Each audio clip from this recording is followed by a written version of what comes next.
It is the Neon Crew podcast land. I work for the podcast. So there are 3 quotes on the IMDb page for The Promised Land. Very upsetting. That is one of them. Let me see if I can find the other 2 real quick because they're like so mundane. And I feel like this is a movie that has like a decent amount of like good quotes behind it. Dude, Maybe I got one of the 2 of my favorite things I've been saying like since I watched it on Saturday. They aren't even on there. When did I watch it? I watched it, I think, Sunday. I think I watched it Sunday because I debated on whether or not I wanted to do it then or yesterday. Yeah. Okay, I got the quotes page. So, it is the king's land. I work for the king. That's the top one. It's like I guess he says it multiple times though too, I feel like. I guess making it like a little bit more of a mantra, but the next one is, it is much more afraid of you than you are of it. It's either the Heath or the little girl. It's the little girl with the bug. Yeah. Oh, yeah. That's right. Which is a pretty, like, that's a good scene. Pretty prominent scene. Yeah, and it comes back. It does. And then the last one is Anmimus, who's the child, asks, how are the hemorrhoids going, Trapod? And Trapod says, at this point, I decided not to talk about it anymore. No one will ever understand the harm they do to me. The common through line of that character's hemorrhoid problem. That was killing me. It was every time they saw him too. There's no cure for it. I did have a hearty chuckle when that scene came up. I was like, oh, cool, some humor, some levity. Yeah, that movie's got it like spruce throughout it. It does. It does. Not in the probably the context in which you'd want it to be funny. Right. Just more of like, oh, isn't that kind of quaint? Yeah. Like there's a little bit of cheekiness there. Yes. Speaking of cheekiness, welcome everybody to the Neon Crew podcast. My name is Kyle. I'm Mac. Episode 90. My boy. We're nice. 90 weeks old. Yeah. I guess 90 bye weeks, so then that 180? I guess 180 weeks. You times it by 2. How you feeling about this being the 90th episode? Pretty good. Yeah? Yeah. It's one of my favorite things to do is come over here and talk movies, at least 2 of them. Right. 2 of them that we throw down for you guys that you get to listen to. Hopefully you watch these films. Sometimes you can take it or leave it on whether or not you miss a movie. You get to tune in to hear us schlub about on it, like Bucky Larson, but Yep. I've been enjoying going back to that specific conversation and just like re-listening to it. The Bucky Larson one? Yes. Interesting. I have a lot of fun with it. I have a decent amount of fun with it. It's like, I don't have any like new episodes of anything to listen to. Yeah. Like, is there anything that I want to like, I don't know, kind of like remember like how the conversation went? It's like, I want to have some fun. I'll throw on the Bucky Larson conversation. You just completely threw me off. All I was gonna say is Bucky Larson tends to do that. No.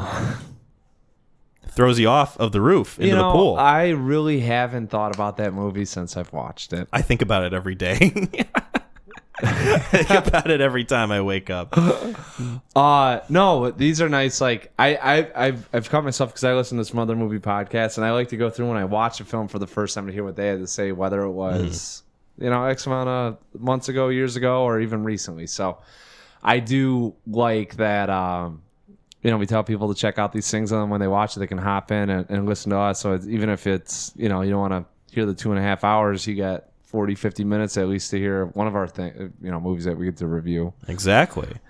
And one of them we get to review is a new shiny, polished, totally not messy or in development hell of a film. Did you like that segue? Very, very smooth on my part. Yeah. The Captain America, Brave New World. Yes. We both watched the new entry from the MCU. I get to summate this. Lucky me. So Captain America, Brave New World, is a MCU film. It is the 35th in the MCU. It is also, I guess, the 4th Captain America movie, although the first without Chris Evans' Steve Rogers. because the buck has been passed not to Bucky, but to Sam Wilson, aka Anthony Mackie. Yeah. Star of this film. And this movie is about his relationship with General Thaddeus Ross, who in previous films was played by William Hurt, who is now portrayed by Harrison Ford. Totally not cashing in that check at all. The passion is there. Well, we'll get into it because I don't have any qualms with him. Now it might just be because he's good in everything he does. I'm mostly referencing like how he's talked about this movie outside of the production of it. Really, okay. Like I find that just fascinating. But yes, I agree with you.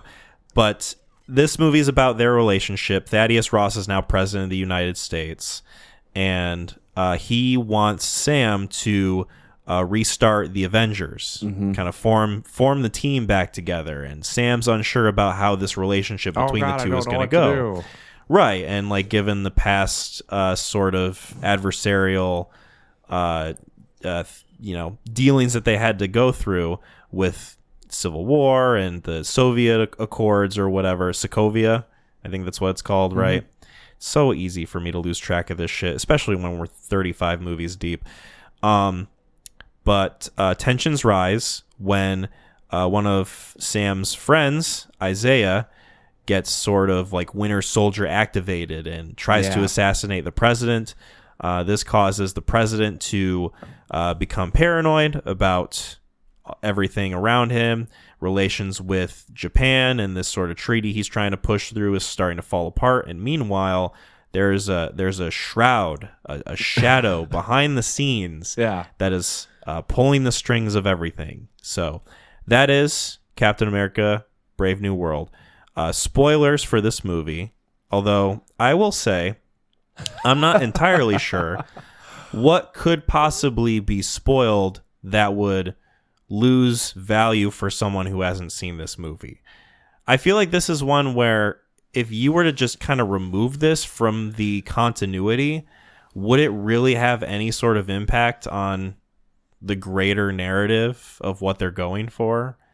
With this one? Yeah. Oh, I have thoughts on what's happening right now because we'll talk whenever we're good to go. So I think it's fair to say, and I'm going to kind of kick off this discussion with this. This movie was in development hell. Like, it gone through like its extensive reshoots. Sounds like they had 5 or more writers on this. So I can tell you right now, screenplay, and you are right, there's 5 of them. Rob Edwards, Malcolm Spellman, Dallin Mousson, Julius Ona, who is the director of this film, by the way. I don't think I mentioned that. Yikes. And Peter Glantz. 5 people working on your screenplay, and that's not even including the story by credits.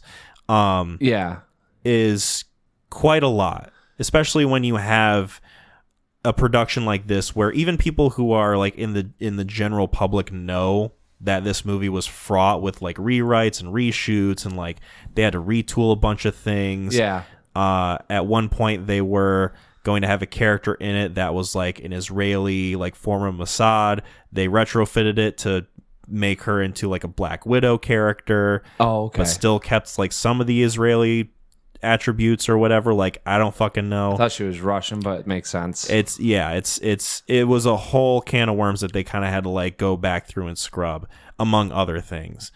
And this is a movie where I feel like you can definitely tell there was some things mixed around. Dude, the writing of this thing, I mean, not saying this is a great film, but the writing of this thing is awful. Yeah, it really makes it weak, and it's a detriment because I think one of the issues that I have or had with the viewing was that you can tell when it gets into someone else's hands with the writing. 100%. And it's so distracting for the film. Like, it goes from, and I'm very curious as to who had the lead on this versus like when it hit different stages, because some of the dialogue, the back and forth is fun, not witty banter, but good banter. You know, the relationships are believable. And then there's times where exposition just pops up for no reason, or You know, like you can tell, like Sam's, and it's probably a reshoot that they had some good stuff going on, and then they pull in a single frame and he's talking, and it's so disjointed or stilted. You know, like Very stilted. like I got a gun against your head, you're gonna say these fucking lines. You know, and Yeah.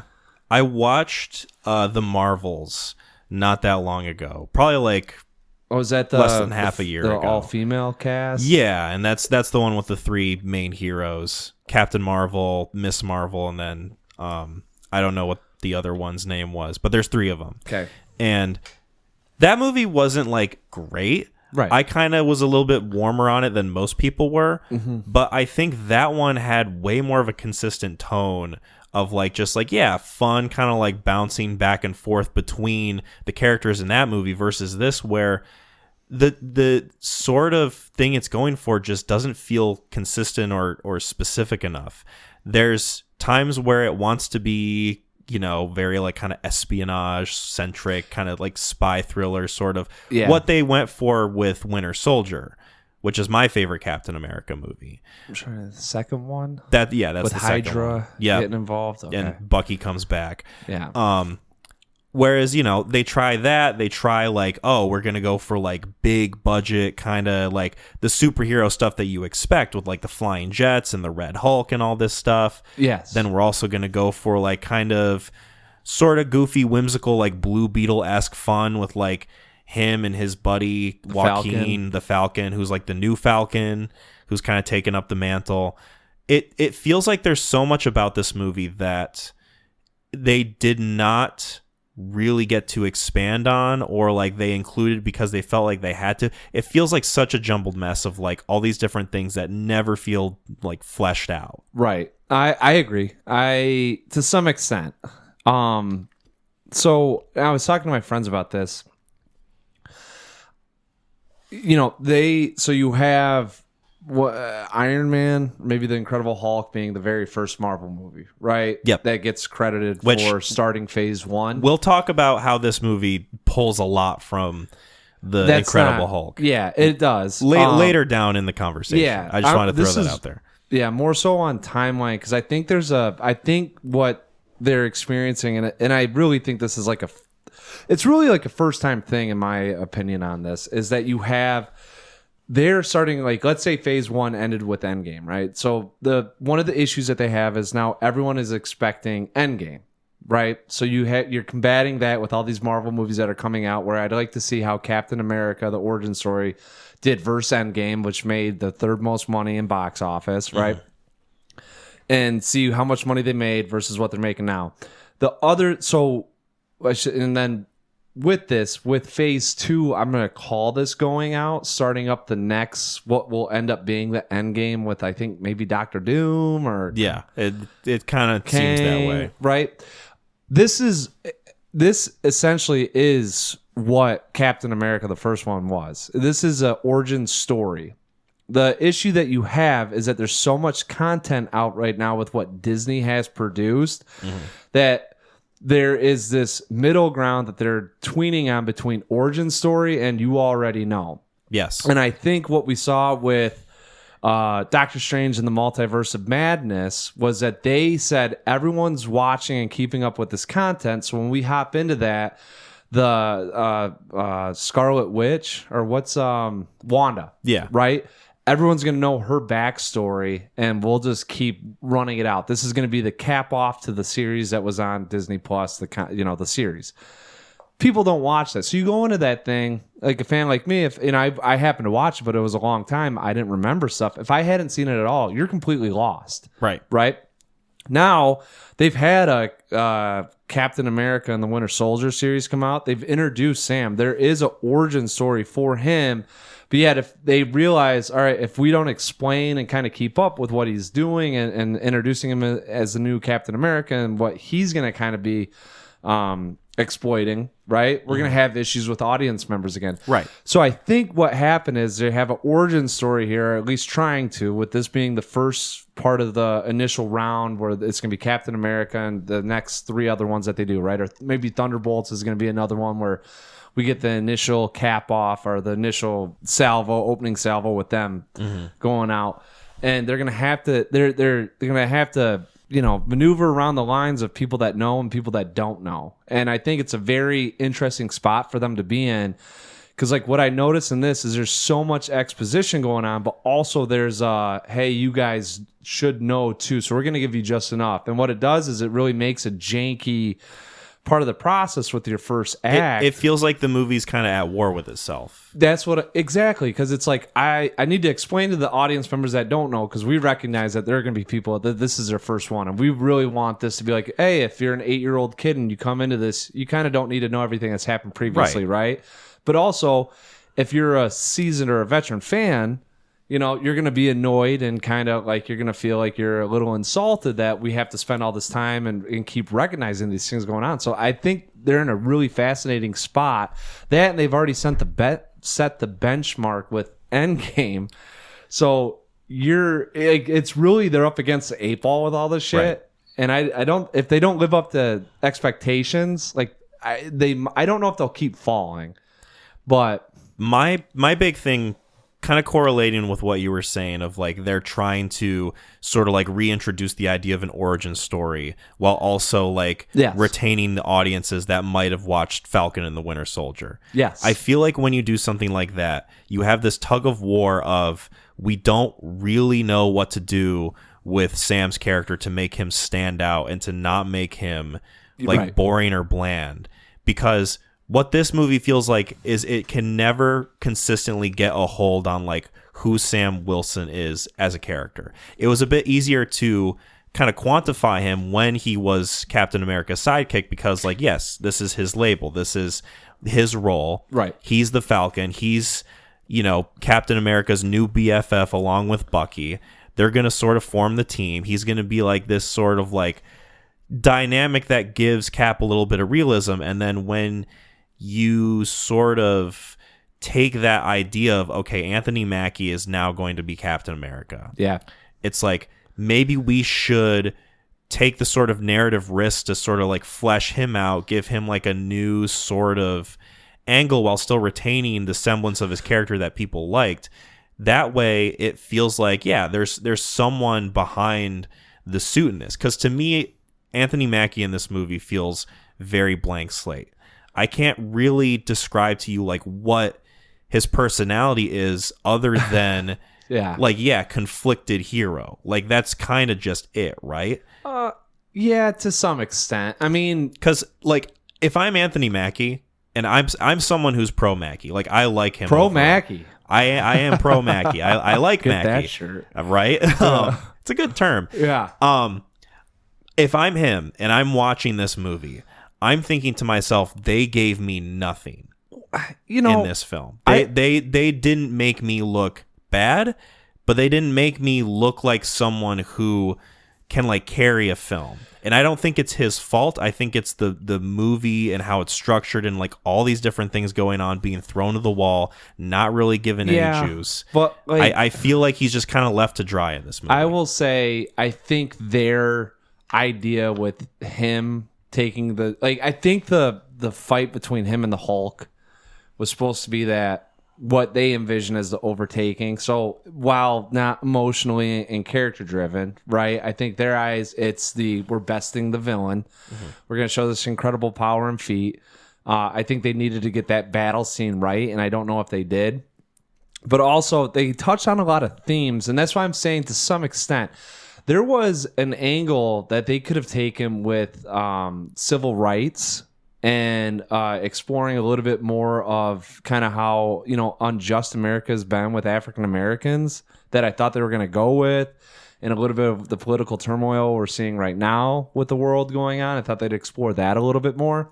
And I think what happened is they had about, I feel like 4 different themes thrown in here that he could never really shine in any one role on conquering one of these things. Like it all was building up the fight, and that fight and winning the fight was ultimately supposed to take care of those other underlying themes. And that's what I agree, not 100% fleshed out, not good nor bad. And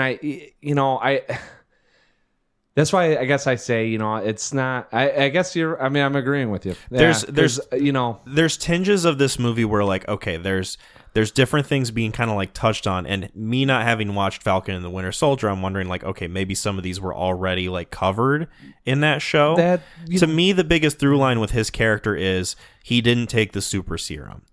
And while that is a very interesting idea, it's like, yeah, I would like to see the limitations of that with him taking up not only like the mantle of Captain America, the struggles of him being black, the struggles of him like taking this icon, like having it being passed down to him, like those are big shoes to fill in of itself. And recognizing some of the emotional turmoil that you get with fallen comrades. Like he hadn't really experienced that because he had Cap, and if anything happened, he's the one that shouldered it as opposed to now Mackie shouldering it and understanding kind of the weight, the burden that it carries, and also, like you said, not having the superpowers. And not having the super. So that's 3 different things that he is having to, like, in one way or another, sort of fight uphill against. Mm-hmm. And to me, the biggest one out of those 3 that's like kind of glossed on in this movie is like the super serum thing. It never really feels like it's that big of a thing.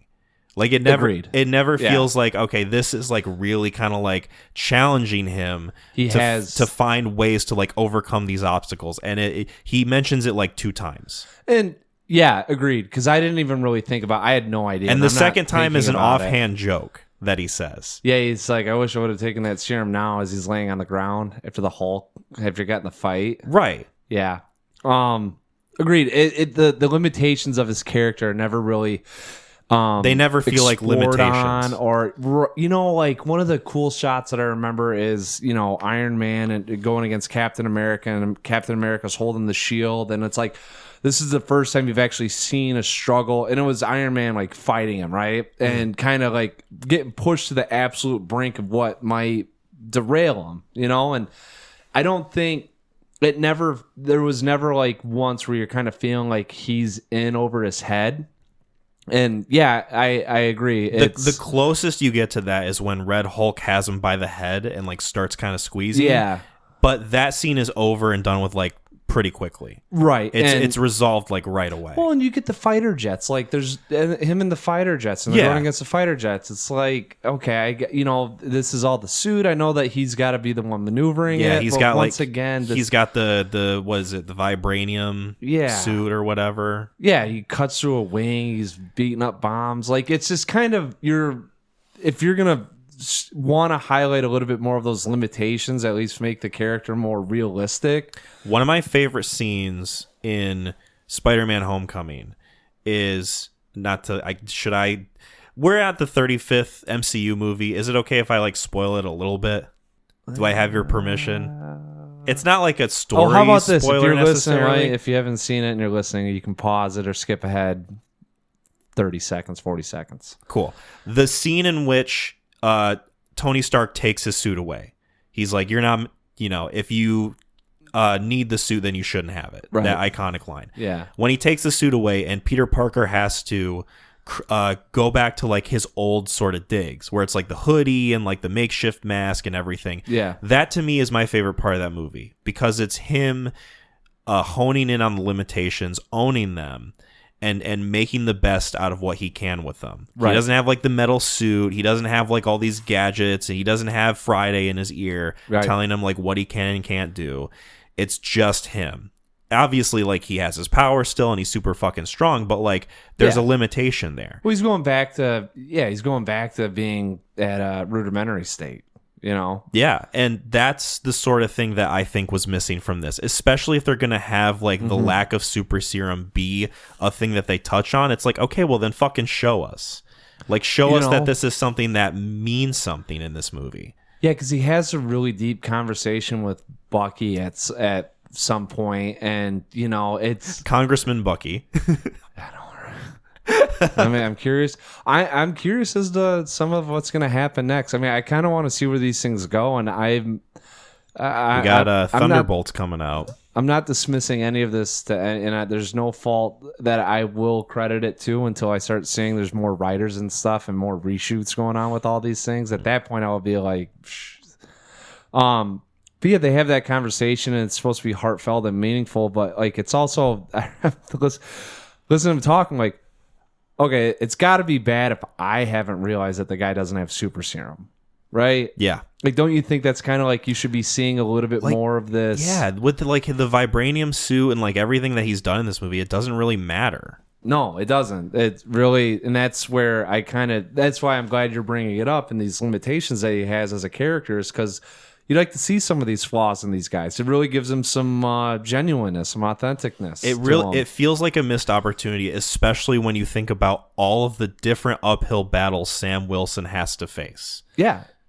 And and like I said, I think the social rights or the civil rights angle that they had with his mentor Isaiah just felt like they dropped it. Like I felt like they really had something to touch on and have a, not necessarily a political statement, but like with everything going on, they had a chance to go out there and say something or at least make that more demanding. The idea that this character has been wronged by the United States, because of like who he is and like what they've done to him and blah blah blah. Like that does feel like something like one of the many things that they kind of throw in to be like, we're going to touch on this as a theme, but we're only going to touch it once. That's what I'm saying. That's why this thing felt so disjointed at times. It's you kind of the nice thing is that there is a consistent through line with where it's leading to. And everything that kind of falls under that umbrella gets touched on. It's unfortunate. It can be distracting a little bit, or you wish that they would have explored it more, but they at least keep it consistent with where it's leading to, which not to say I appreciate or don't appreciate. It's at least they didn't mess that up.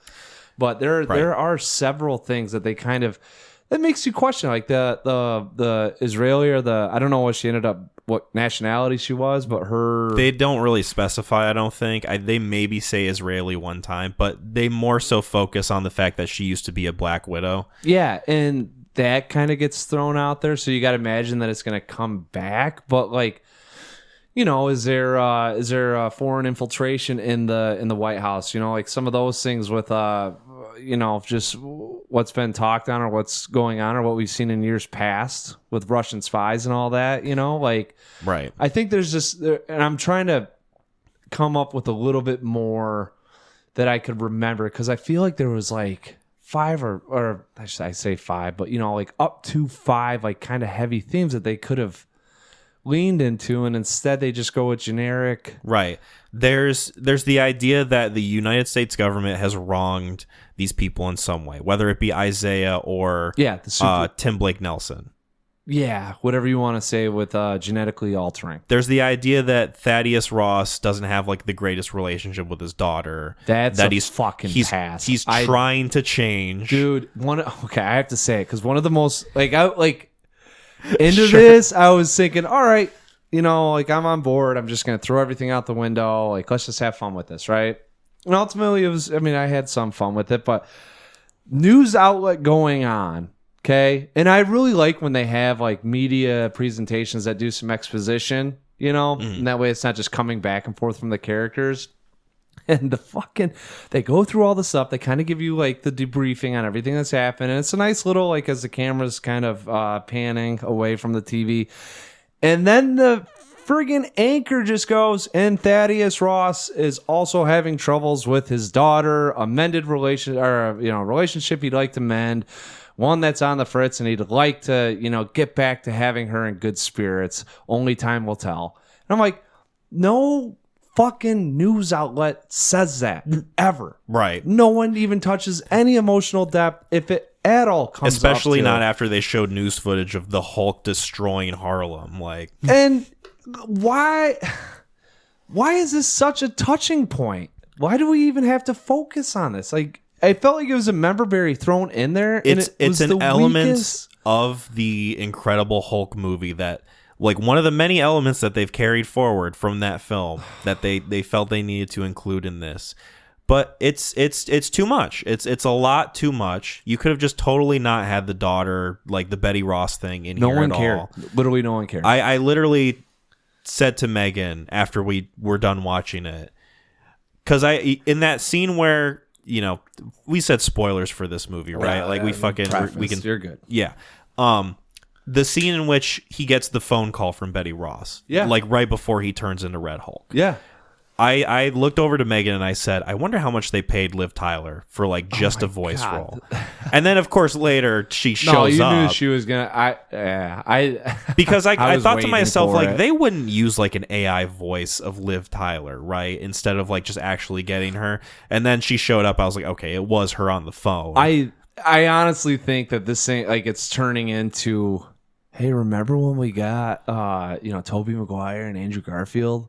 Like, remember how cool that was? And everyone was stoked. Like, what if we get a really only the true ones know? The fucking Let's audience get is her- getting ragers for Yeah. Betty Ross showing up. Remember how sick she was in the Incredible Hulk Tim Blake Nelson. that we had to buy from freaking Sony or whoever that no one watches anymore because it's Edward Norton.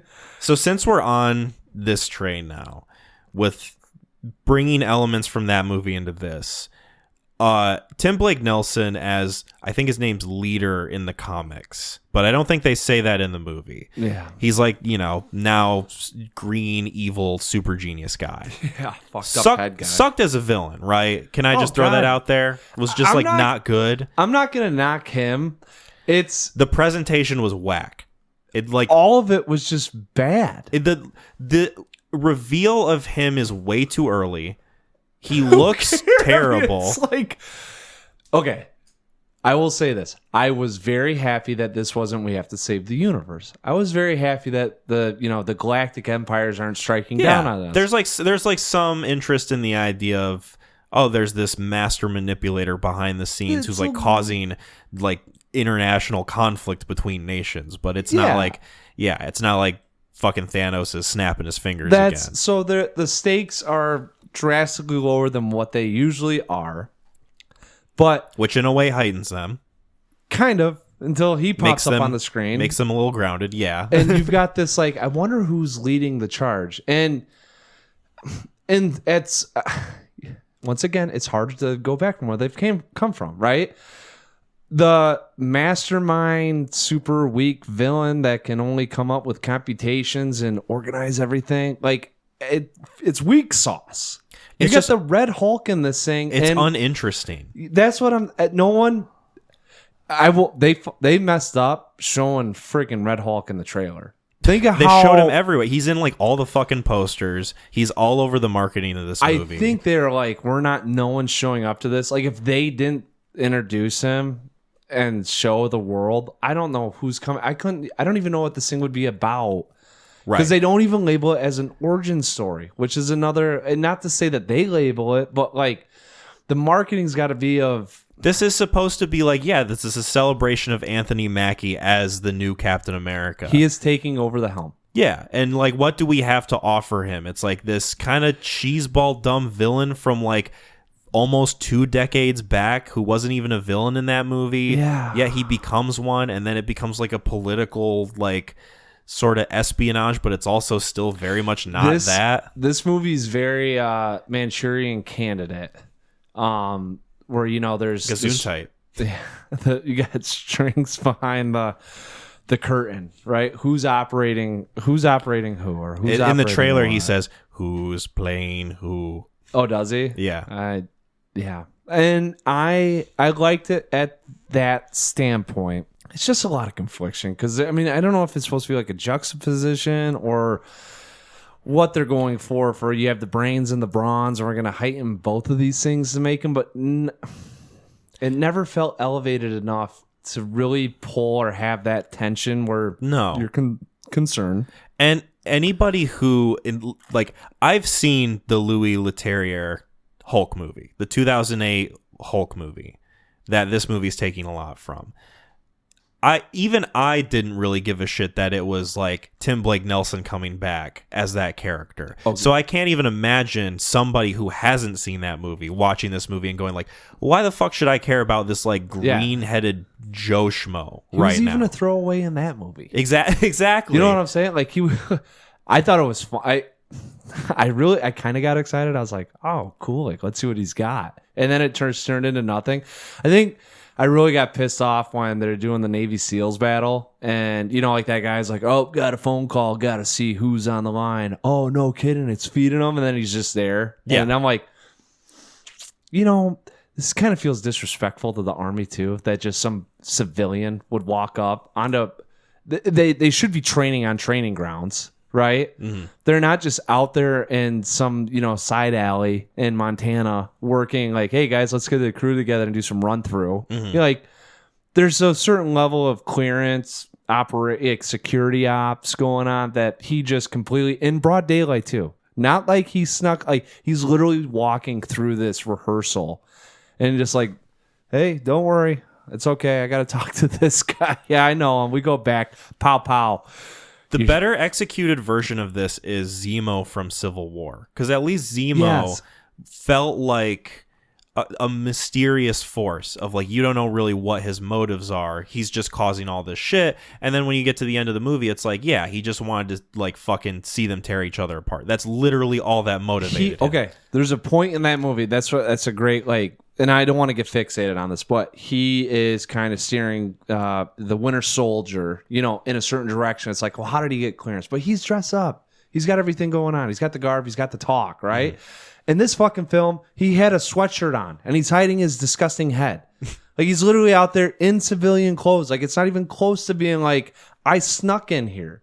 Like, there's just certain level of details in this movie that are lacking. And also the mystery of it is just like totally shown anyway, because like the whole time, like, yeah, this guy has a vendetta against Ross. So like, what mystery is there left of like, why is this madman doing what he's doing? It's like, no, like we already know. And like, who fucking cares? Like, we've seen the marketing of this movie. We know he's going to turn into the Red Hulk. Yes. We're just like waiting for it at this point. The whole time. And then it happens and it's like, cool, a nice 10-minute scene of fucking Harrison Ford hopping around as Red Hulk. And I don't even know if I feel bad because he was drugged.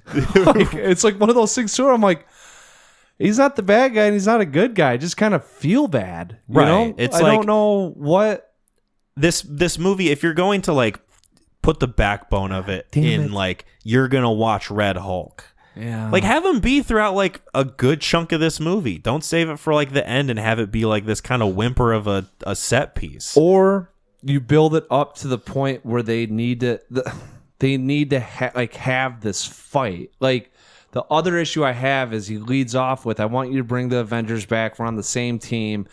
And then disinformation confusion hits, which naturally President of the United States is going to limit certain parties and say like, you don't have access, or we're going to get into arguments. It's leadership, right? The stuff that was going on with Sam never felt personal. No. Like, it was all like, I guess this is for the greater good of the country, That's another reason why, like, I think they kind of let his character down, is like, there's really no like kind of personal stakes in this for him. He just feels like kind of detached from everything. The most that it ever gets to is when Joaquin gets shot down and he doesn't know if he's going to be all right or not. Like, that's kind of it. I mean, I guess like the Isaiah thing too, but like, I don't know. It doesn't feel like there's any sort of like real relatable tension there. At least with Captain America in the Winter Soldier, it's like, yeah, not only does he have like the thing with Bucky, but also he's got a history with Hydra. And like, there's all this shit that's going on that's like affecting him. The Isaiah thing, I think, could have had more impact had they not thrown in 4 other things. Like, I really think that so it doesn't, in retrospect, it doesn't, right? I think that was a big time missed opportunity for them. And I think that could have been like one of the things that really builds up his character, but also it creates, like you're saying, more tension with the president and a lot of the decision making that's going on, where then at that point it does seem personal, whether it's a reflection on Sam's character being too close to Isaiah, whether it's because he's an African American, whether it's simply because he never trusted Isaiah in the first place, and that he's got this long lineage of the super soldiers that we just we cast out, like they serve their country and they serve no purpose anymore. Like they could have explored onto that, which would have really created more tension and conflict leading up to that point. Instead, you've got warring nations. You've got trying to get, renewable energy. You've got all this stuff that gets filtered in that it's like, okay, the president's making decisions kind of like how he should. And just because you are Captain America and he's giving you some sort of trust, right, you're still not above him. Right. And I think maybe that's where they were trying to go with, like, and it could be, a little bit more of a metaphor for the struggle that Sam presents at the beginning of, hey, like when we get to that spot, who makes the call? Is it the president or is it me? Who's got, and maybe that's where they were trying to go with some of that and never fleshed out. No, never fleshed out. It is kind of weird how, and I'm not going to touch on this for very long because it's a, fucking broiling subject. Okay. It is kind of interesting to me that this is a movie about America having a international conflict with an ally when this movie was like shot and filmed like probably like half a year ago or so. I think this is more than that. I think this was supposed to be. I'm watching this thing and I'm like, I feel like they're trying to make a political statement, but they're so fucking like, we don't want to piss anyone off that they like, we're gonna put our hand close to the stove burner. We're just not gonna touch it. Right, and like, of course, given our current political climate right now, it's like, yeah, it's ironic that this movie has a line where one of the like F-15 pilots says like, aren't they supposed to be our allies? Yeah, I mean, there is some irony, but I also feel like this thing got pushed around this time because of some, I would say maybe we're going to hedge our bet that, some things are going to happen that we're predicting to happen, right? And I feel like this was supposed to be a little bit more of I really feel like this was supposed to be like a, hey, everyone, let's unite. Let's join hands as Americans. Whatever side you're on, we can all agree that the Avengers are kick-ass. I can recognize like a little bit of an attempt of that in this movie. That's what I'm saying. The problem is, given like everything that's going on in real life and me watching this movie, I just can't help but feel so jaded to everything.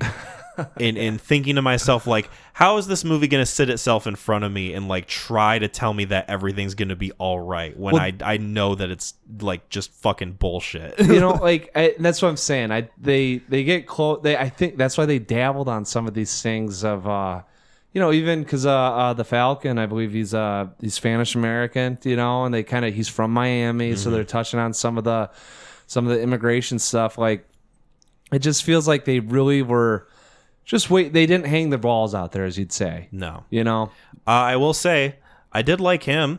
I thought he was good. Wish they gave him more to do. I'm not lying, man. I like the banter that they had. At first, I was kind of annoyed with him because I'm like, you got this young buck coming in. Yeah, he's given like kind of like snarky new kid energy, but like that's big time. That's who he's playing. He is, and right. I don't have to like it though, but I think that they had good. I think they had a good chemistry. I think if this movie were really like kind of concerned with like us caring about Sam Wilson as a character, I think that is an avenue that they could have gone down. It's like, yeah, now you're 1,000%. in the shoes that Steve Rogers was in when he met you. Yeah. So now you get to like experience the other side of it and kind of like learn and grow from that. You get to teach him some of your moves now that he's Falcon, and like the challenges that brings. There's a lot they could have done with it. I mean, this is commentary. It's a common sentence that's been said during this discussion. Like I'm just thinking about it now. I'm like, you actually have the dichotomy of Steve Rogers, right? Captain America, between the super soldier, right? Or maybe not dichotomy, but the relationship, or at least where Sam's fitting in, of jaded super soldier, right? Not necessarily what happened with Steve, but at the same token, kind of Steve was, maybe slightly wronged by the country, right? And then you also have what he sees in himself coming up of the Falcon, where he was at, and now being thrust in this, this is future me down the road, or what could have led to, and understanding what happened with the soldiers, and seeing young me and how do I want to groom myself so that kid doesn't turn into that guy, right? They don't. I mean, they just kind of have they all have a good time. They take selfies, and I like the chemistry between some of them, and good stuff in this. I like the acting in this. I thought that's a good segue, because I do want to talk about Harrison Ford. Yeah, and I'm curious about it too, because I will say I enjoyed him thoroughly. I am shocked that this old man can still kind of come out there and leave it on the table, and whether or not he likes it or not, I mean, give a solid performance. I think one of the more interesting narratives of this movie is Harrison Ford's attitude towards the entire thing. Like his comments that he makes, him telling Anthony Mackie, like, all right, let's go shoot this piece of shit. Him saying to people like, I like money and this movie gave me money. Like, yeah, there's obviously like the persona that Harrison Ford exudes when he's talking about not just this movie, but other popular movies he's in, Indiana Jones, Star Wars, what have you. Him in this movie, I think, is maybe the most consistent performance and the most consistent through line that the movie kind of focuses on. Because give or take the whole Betty Ross of it, give or take the whole like Tim Blake Nelson of it all, I feel like him playing this character, he is so effective at showing the seams just slowly starting to come apart. One of my favorite scenes in this movie is when he's on the ship and he's having like a panic attack and he's like on the verge of becoming Red Hulk on the ship, which can you imagine what that scene would have been like? I was hoping it happened. I was kind of hoping too. But that scene, I actually felt tension for the first time during the runtime of this movie of like, oh shit, is very much so. Is he going to turn? Yeah. And the way that they kind of like draw it out and his performance with it is genuinely good. Yeah. Like I think he is maybe the best performance in this movie. Well, he made me almost believe in the relationship with Betty Ross. Yeah. Like he's giving it where, I mean, he's like showing affection and a little bit of turmoil with what he's done. And, you know, he says he's a changed man, but I think in his head, he's like, and he's portraying it that he feels like he's changed, or at least he's trying to. I think as of late, he's really good. And I didn't mean to cut you off if you had more to say. No, I'm just saying as Ross, not necessarily Harrison Ford. I think he has been so good lately with like his older age and like the roles that he plays at being like sort of like regretful, kind of like filled with the folly of his choices beforehand kind of character. You see it in this. You see it in Indiana Jones. Whether or not you like Dial of Destiny, like I do think that he is giving a good performance in it, especially towards the end. And you see it in Blade Runner 2049. Like there's just something about him as like, if you fill Harrison Ford full of regret and like you put him in front of a camera, he's going to give you a lot to work with. God only knows the skeletons in his closet. Well, maybe he's like drawing from real life or like whatever it is he's doing it well. I think he's just I'm hoping that Tom Cruise has this trajectory as he goes along and pulling up these roles where, I mean, he's still got charisma. Like Harrison Ford had it in his heyday and still going, but you know, back in the 90s I don't know if people gave him props for being a good actor, or at least saying I'm gonna go watch a Harrison Ford movie, but like kind of seeing where he's at now and going back, I'm like, he didn't peak, you know. I mean, Michael Keaton's kind of having the same sort of trajectory. I think he fell off a little bit, and I don't think he was as much of a household name as Harrison Ford was because of Star Wars and all that, but like very charismatic, very personable, and you know the roles that he gets thrown in. Now maybe they feel they're a little one-dimensional, but you know he does a good job of pulling off a range of emotions, if you will. And like you kind of said, torn. It feels like he is playing someone who genuinely has the weight of the world on his shoulders. Yeah, and he's older, much wiser, and he's starting to look back and really think about like, all right, I want these things to change before I go. Right. It's fascinating to me that like this is a casting that's sort of the result of William Hurt passing away. Obviously, he would have played this character if they. Yeah, I don't know if he would have did as. I like William Hurt too, but and who knows what like kind of like different or same energy he would have brought to the role. But like Harrison Ford, it's like you're guaranteed to get like this sort of like weighty, kind of like regretful performance. Oh, and he does a really good job too of just being charming. Like he's in the when he gets on the podium for the first time and like you see his smile, like it's kind of like he's got that smirk, his presidential smirk. It's I'm into this. I'm into this guy. I was thinking the same thing. I was like, all right, let's see what you got. And he didn't really let down. No, not at all. Favorite part of this movie by far. Yeah. Was there anything else we wanted to talk about with Brave New World? This movie was called New World Order. Oh. And then they changed the title because it sounded NWO. Too much like a Nazi saying. Oh, wow. Yeah. Oh, okay. I was thinking more of wrestling, but. That's the more pure thought process, Mac. Yeah. I'm glad you're here. Yeah, you're welcome. No. I think that's about all. It's actually affected my rating. I will say this. This is 49% on Rotten Tomatoes. I think it should be higher. I think this thing.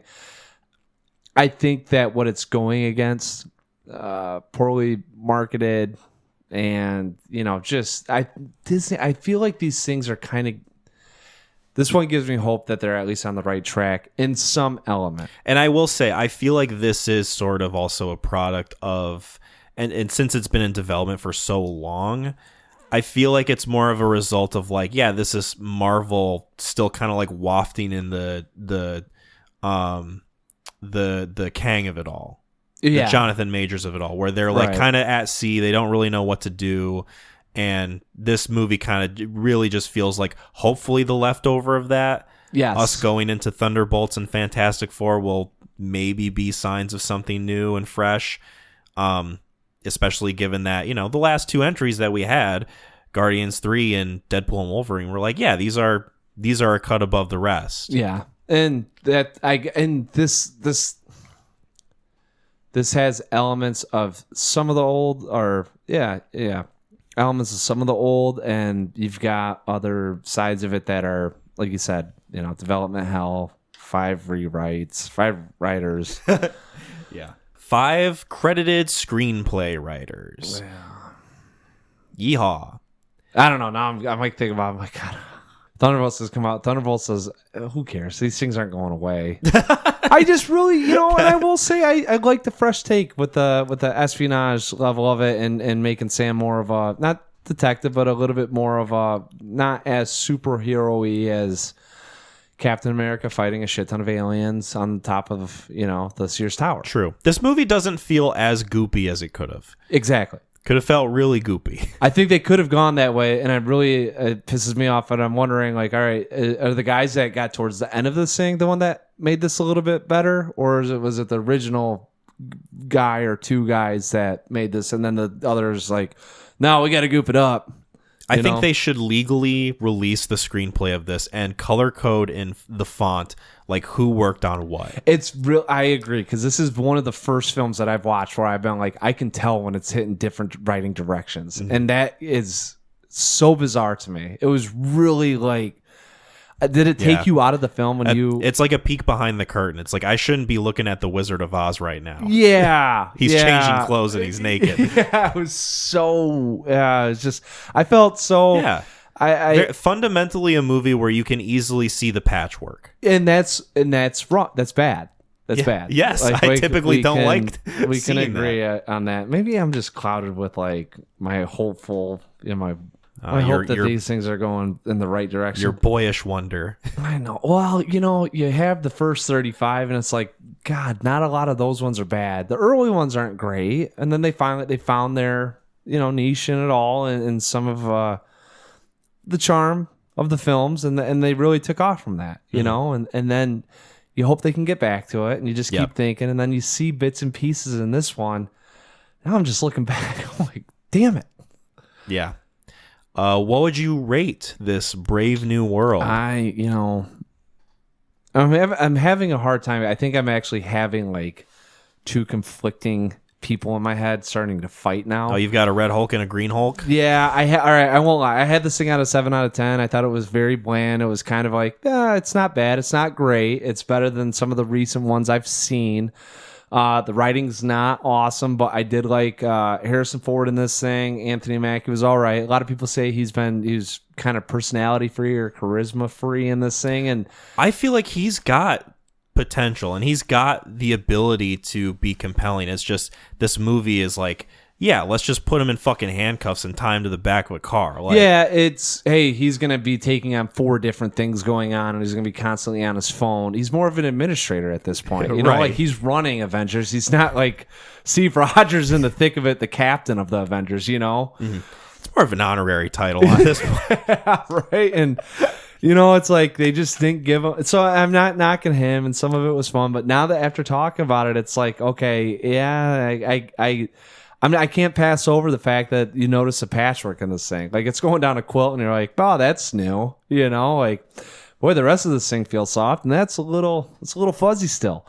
So I'm gonna go. It's 6 out of 10. I mean, unfortunately, but you know, I don't think this is one that I'd say rush out to theaters and see it. Although, kind of seeing the fight with the Hulk is cool, but like, it's gonna be on YouTube in like 3 months. Yeah. Just wait for it then if you really want to see like just the Red Hulk, because everything else is just like, yeah, like what are we doing here? it's fun that they tie in some stuff too. Like, I liked how they brought the Colossus back in, and they introduced adamantium, so you know that they're getting the Wolverine in there somehow. And Yep. I'm assuming, I don't know what other. Yeah, until he's 90. Oh my god, I love Deadpool Wolverine. So I'll give my rating. This, I'm not too far from you. I think I'm a little bit less on it than you are, but this is sort of what feels like, and this is, again, I'm going to repeat myself, my hope, the end of Marvel's kind of like floating ashore period. Yeah. Like, we're hopefully finding ourselves back on solid land with these movies coming out this year. Marvel seems to be getting into the stride of at least releasing their movies consistently again, where, you know, they had like 2 or 3 per year, and then like there was the whole big drought before Deadpool. Yeah. But with this one, it just kind of feels like the result of very clear reshoots, very clear rewrites, confused tones, not really letting Anthony Mackie shine to the best of his ability. Harrison Ford is good, but with the limitations of the whole picture itself, it's like, what do we really leave with this movie? So this is a 5 out of 10 for me. Yeah, I thought that's kind of where you were going. Yeah. Yeah, which makes sense. So, and so you got to think that this is a 49, 50 on Rotten. Like, you're in that same. I'm probably like comfortably with that crowd. I thought it'd be, it feels like a little bit higher, but now talking about it, I can really see where people are. Yeah, maybe that you have to remove the title Marvel from it and just look at the film subjectively. The mixed, as a whole, the mixed bag of it is objectively. really like kind of what's holding it back for me. Like, if it picked a lane and it stayed in it, I would appreciate it a little bit more. Yeah. But because it's so confused, I can't get over that. Do you want to know where it ranks in my MCU list? I have a ranking on Letterboxd. I'm going to go with 24th. It is second to last. Really? Yeah. Do you want to guess what my last is? Thor 2. Quantumania. Oh, man. Really did not care for Quantumania. I've thrown that on. Kind of. I'm sorry. Well, I mean, I just go through. It's like whatever. If I want something on that Will is not going to gravitate towards, and I had that on, and I was watching. I was like, this is really just a nothing burger movie. Especially after the whole Jonathan Majors thing of like, this is a movie that really truly doesn't matter anymore. Like, this is antimatter. Yeah, really. This is quantum matter. This doesn't do anything for anyone. Yeah, that movie that you talk about tonal issues. Yeah. Yeah, we don't need to go into Quantumania. Yeah. Speaking of getting into it, Mads Mikkelsen gets into it quite a bit with fucking what's his nuts? What the hell was his name? De Schinkel. Friedrich Schinkel. De Schinkel. He gets into it with him quite a bit, as well as other figures in this movie. I have, of course, talking about your recommendation. Oh, the recommendation. The Promised Land, otherwise known in Danish as Bastarden. Bastarden, the bastard. This is a pretty awesome title, honestly. Oh, dude. I like it better than The Promised Land, honestly. They should have just, in English, called this movie The Bastard. Yeah, and that would have been kind of cool. Kinda? I mean, yeah. The Promised Land, I will say, is once again, nothing burger of a title. It doesn't do much. No. I would, call it the fucking Heath. Like, The Heath would have been a better title. Right? Oh my God. Okay. Anyways, The Promised Land. Can't wait to talk about this. Yes. Oh, The Promised Land. 2023's The Promised Land. Directed by Nicolas Arcel. I think you did a pretty good job of pronouncing that. He wrote it. Also, this is there's a book. It's called The Captain and Anne Barbara, which I think is that credited in here. Ida Henson book. Yes. I saw this thing. I was like, is this thing based on a book? Can I read this book? What's going on with the book? Right. Where's the book? Give me the book. Our boy, Guys That Are Dudes, Mads Mikkelsen, stars in this as Ludwig Kalen. Captain Kalen. Captain Amanda Collin as Anne Barbara. Simon Vonisberg.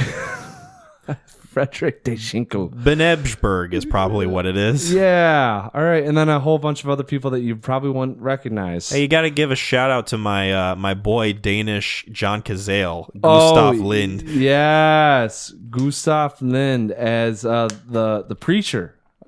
Yep. Anton Eklund. So this don't even need this. This movie is Mac just put his phone down. He like threw it out the window. Oh man, this thing is resonated. I've been going off the dome. Dude, I think 3 days of just been like quoting this thing and thinking about it.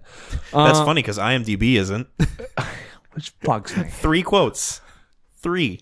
And I'll get to like one of, and I don't even remember it, and I can't fucking look it up, and it's like I can't Google it. Anyways, so the movie's about Ludwig. It starts out with we're in 1500s Danish. 1755. 17. All right, I knew there was a 5 in there somewhere. There's 2 of them. 17, one short and misplaced. It starts out with a couple of the big wigs that are under authority hierarchy to the king, and they're kind of talking about what to do with the heath. And they got someone that's coming in that's wants to take care of the heath. And the heath, as pointed out at the very beginning of this film, is this essentially barren wasteland that has the heath, which is like the brush, this, I guess you get very coarse brush, and it's sand, and there's no clay, there's no soil. And even to get to it, it's just weeds. It's like miles and miles of weeds, right? And it's very untamable I love the opening line. The heath cannot be tamed. God, I love that. As soon as I saw that, I sat up. I was like, all right, I'm in. I was like, I bet you Mads tames it. Oh man, I bet you he fucking tames that shit. He ever? Not the way you'd think. So Mads pops up. Ludwig pops in, and he's a captain in the Danish army, and he's led men to war, and he wants to become of noble heritage, So he says, "I can take the heath," recognizing he's got no money and he's got nothing to his name, and he could go in there, and this is his way to get into kind of untaxed profits coming in and settlements and getting a name for himself. And they say it's even, they don't give him the, hey, you've got the title of taming the heath, but like, do whatever you want to do. Right. They kind of like throw him a bone. Kind of like we'll tell the king that you're going out there, right? Wink, wink. Yeah. And he goes out there, and he starts giving it his all, and he's recognizing that it's going to be harder than what he thought. And this thing, the glory of the heath is so beautiful. Like a ugly beauty, an evil beauty. It's just a sight to behold. He's got his little king's house right there that he titled himself. No one else does. And you just see the heath that stretches for miles and miles. And he says, I'll get vegetables on this land, and I'll sell, and we'll be able to get settlers. Cultivate the land. Yeah. And people start showing up to help out, and he starts recruiting, and next thing you know, there's an old Danish judge sitting back in the shadows. Says, I own the heath. The heath is mine. Is he Danish or is he German? I think they're German. Yeah. I don't really, it's a Danish I thought the whole thing was film. like they're Danish, and then like there's like the German, I don't know the like baron. Yeah. Or like the sort of like royal that's there, and he's like pissing a fit about him being on his land or something, even though it's not his land. Like, Lost in translation. Well, it's more of like, I heard German, and they kept throwing around Danish and German, and I'm like, I don't know enough about. I believe their Deschinkel fights. was German. Yes, and that he, being Danish, is on Danish land that the German thinks is his, but because he claimed it as his own because it's untamable, air quotes.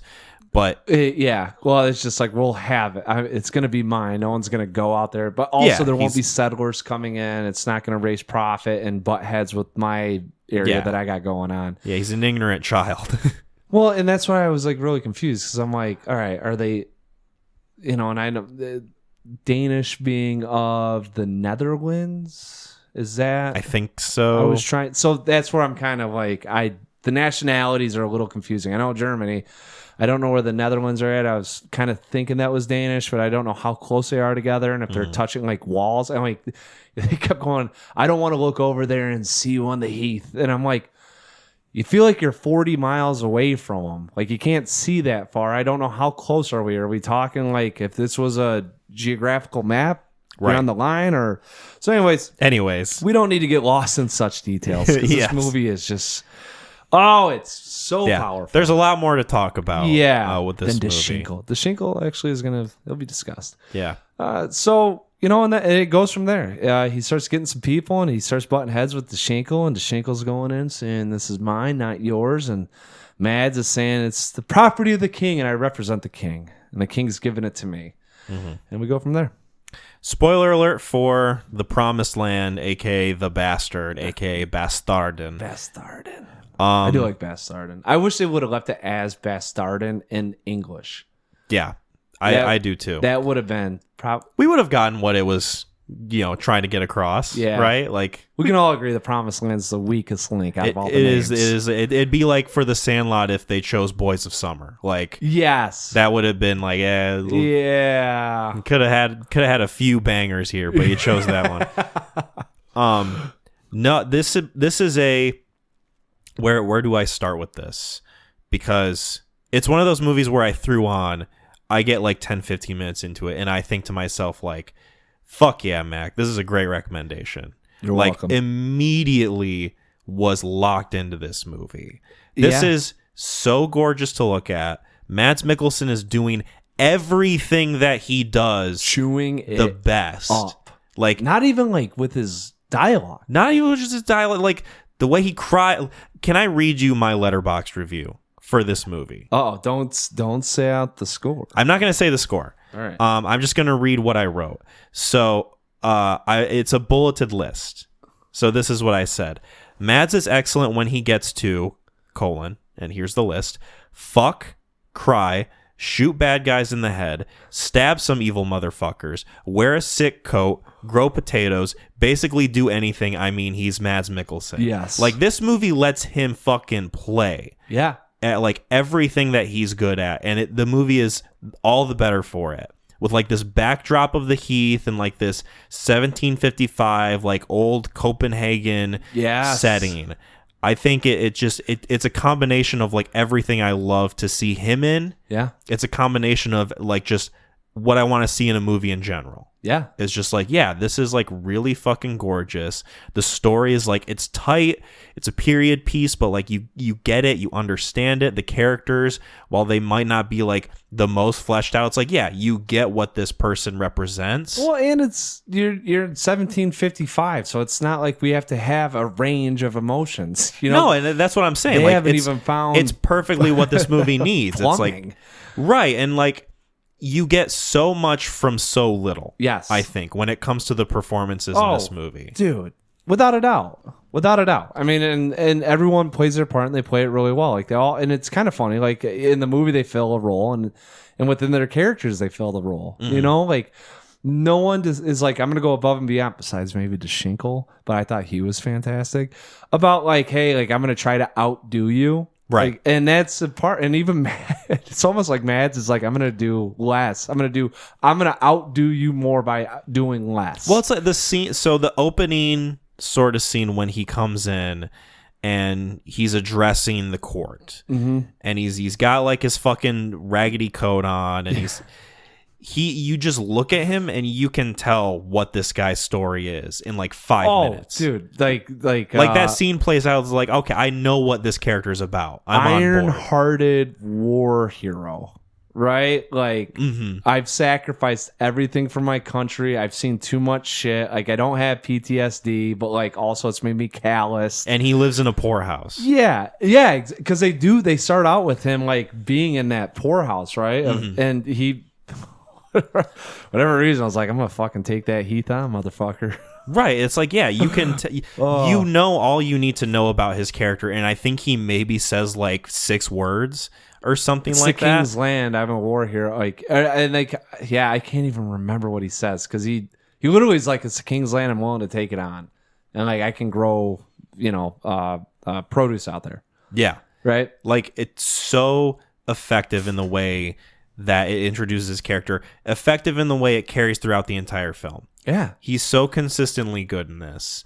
I don't think I can sing his praises enough without it becoming like repetitive or just like, yeah, what can I say about him that I haven't said before? Like, he's a guy who's a fucking dude. Yeah. Like, he's in the pocket in this movie. He's that's yes. absolutely just knocking it out of the park with like the littlest thing that he does. Cause like there's scenes where like, yeah, he's got to scream. He's got to like get physical. Like, he's got to do like all these outward things. But then you also have these scenes where like, you can tell he's on the verge of tears. Oh, yeah. But he doesn't quite give it. Like, he doesn't quite. He's a rugged old man. Give you a breakdown. Well, like the scenes that where like, yeah, he's got to like send basically like his adoptive daughter away because like the people around him don't. The German settlers, because they think she's a curse. Yeah.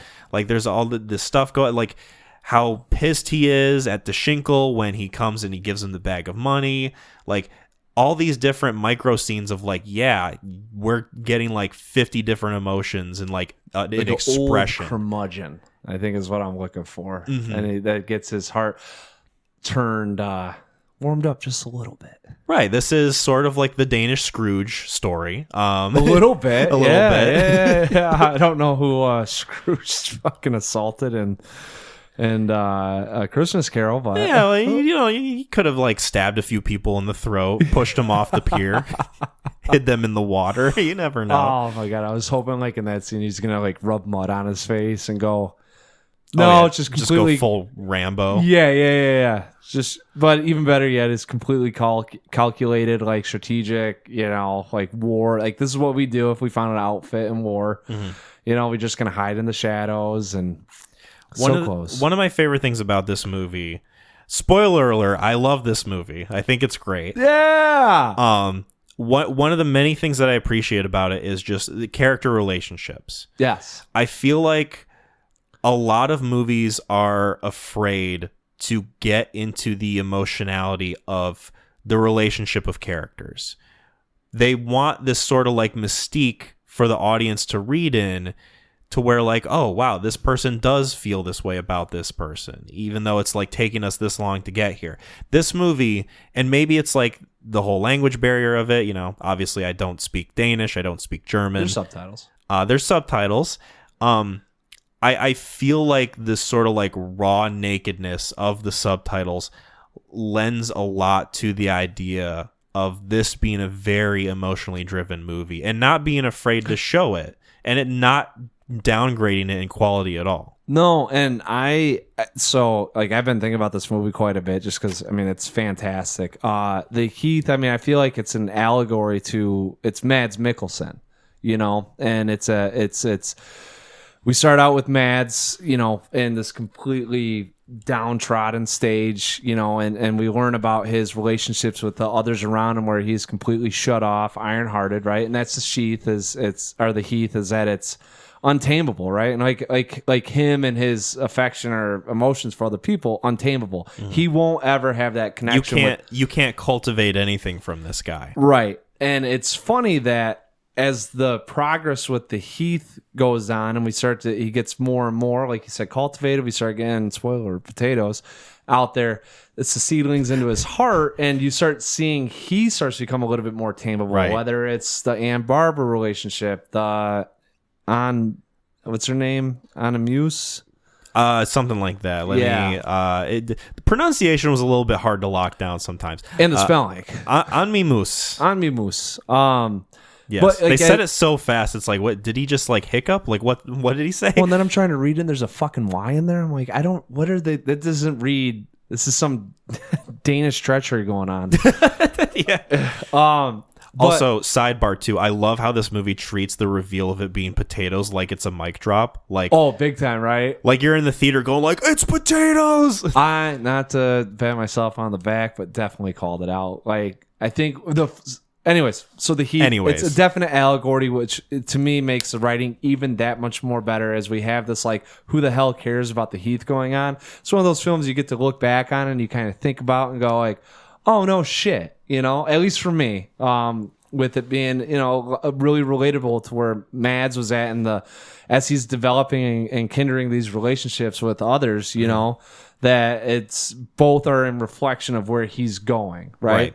And despite the fact that he is a character who is like, he's like stone cold, he's like stoic, he can be emotionless at times, he can be like pretty hard-edged and harsh.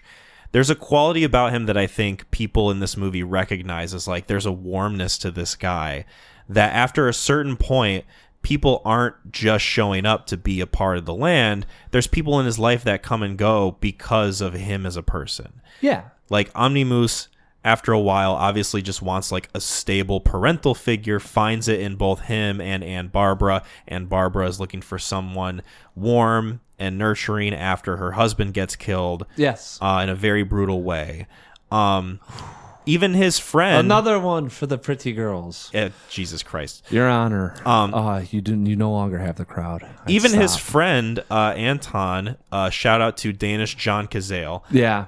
Great call. Thank you. Yeah. I was kind of proud of myself when you said that, and I read it, and I was like, "No, the preacher." Well, like I knew it right away. And I had the thought of like, did John Cazale like fake his death and learn Danish? Like, what is going on? Or did he have like a Danish love child? You send it, and all I can think about is like balding, Tom big forehead, Tim Blakely, John Cazale, right?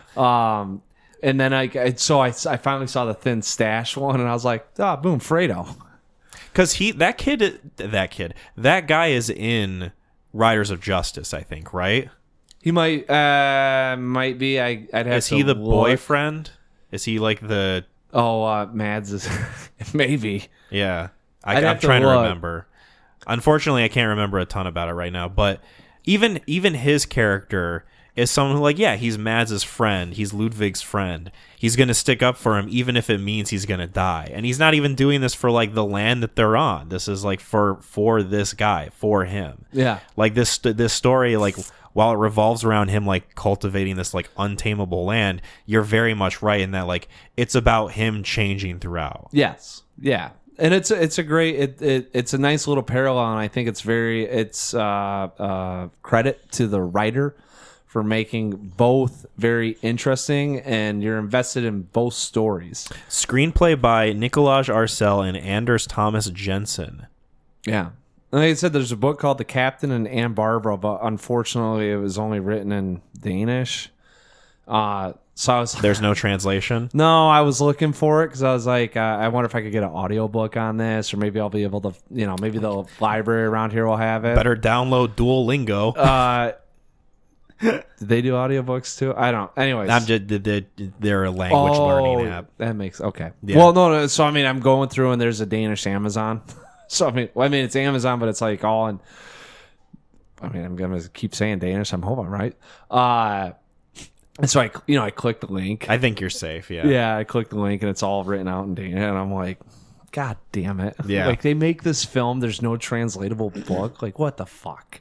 This is a movie in which I was excited to read about the production of it, because after Captain America, I went to the Wikipedia page. I go under the production tab, like I usually do, and I just I sift through like the paragraphs of like all this information about like, yeah, Anthony Mackie felt this way, Harrison Ford this, fucking rewrites and reshoots that, and then I'm like, this is fucking exhausting. I don't want to do this anymore. And then I get done with this movie. I'm like, I'm excited to learn about how this was made. I'm excited to learn about how this came about. And given that it came out in 2023, it's like, yeah, there's a good chance there's a decent amount about this film. Go to Wikipedia, under production. There are 2 pieces of information. Good. How long it was filmed and where it was shot. God damn it. That is it. Principal photography began September 2022. I mean, Filming took place in Germany, Sweden, and Chechnya. this film, I think it'd be hard pressed to push onto the average moviegoer and have them. I think there are some redeemable qualities to this that even an average moviegoer would be able to be invested a little bit. Not like over the top, but Deschinkle's fun enough. Right. There's a clear like it's almost very kind of like Joseph Campbell that way, where you've got your villain, you've got your hero, you've got kind of like the call to action, the reluctance of it, the kind of like fall, and the rising action with the conclusion. It's like there's it's just how you right. Obviously, there's like some specifics you're gonna watch in there. 2 hours of Mads try to grow potatoes. Like, how many people are like, who and why? I could show this movie to my parents, and they wouldn't have an issue understanding what's going on. Like cultural differences would not be a barrier. No, not at all. And I definitely think that there would be a little bit of the blue collar, the working man, like seeing this and being like, oh, okay, how does he get out of this now? Pull yourself up by your bootstraps, sort of thing. If you admire that when you're seeing a movie, because some people just like the fantasy and the let me escape of it all, and this is one of those. I mean, it's kind of like watching Harvest Moon on screen. That's a Nintendo 64 game. You might know Harvest Moon. I think I've heard the name. Okay, yeah. For anyone that's 30 Harvest and Potatoes. Up.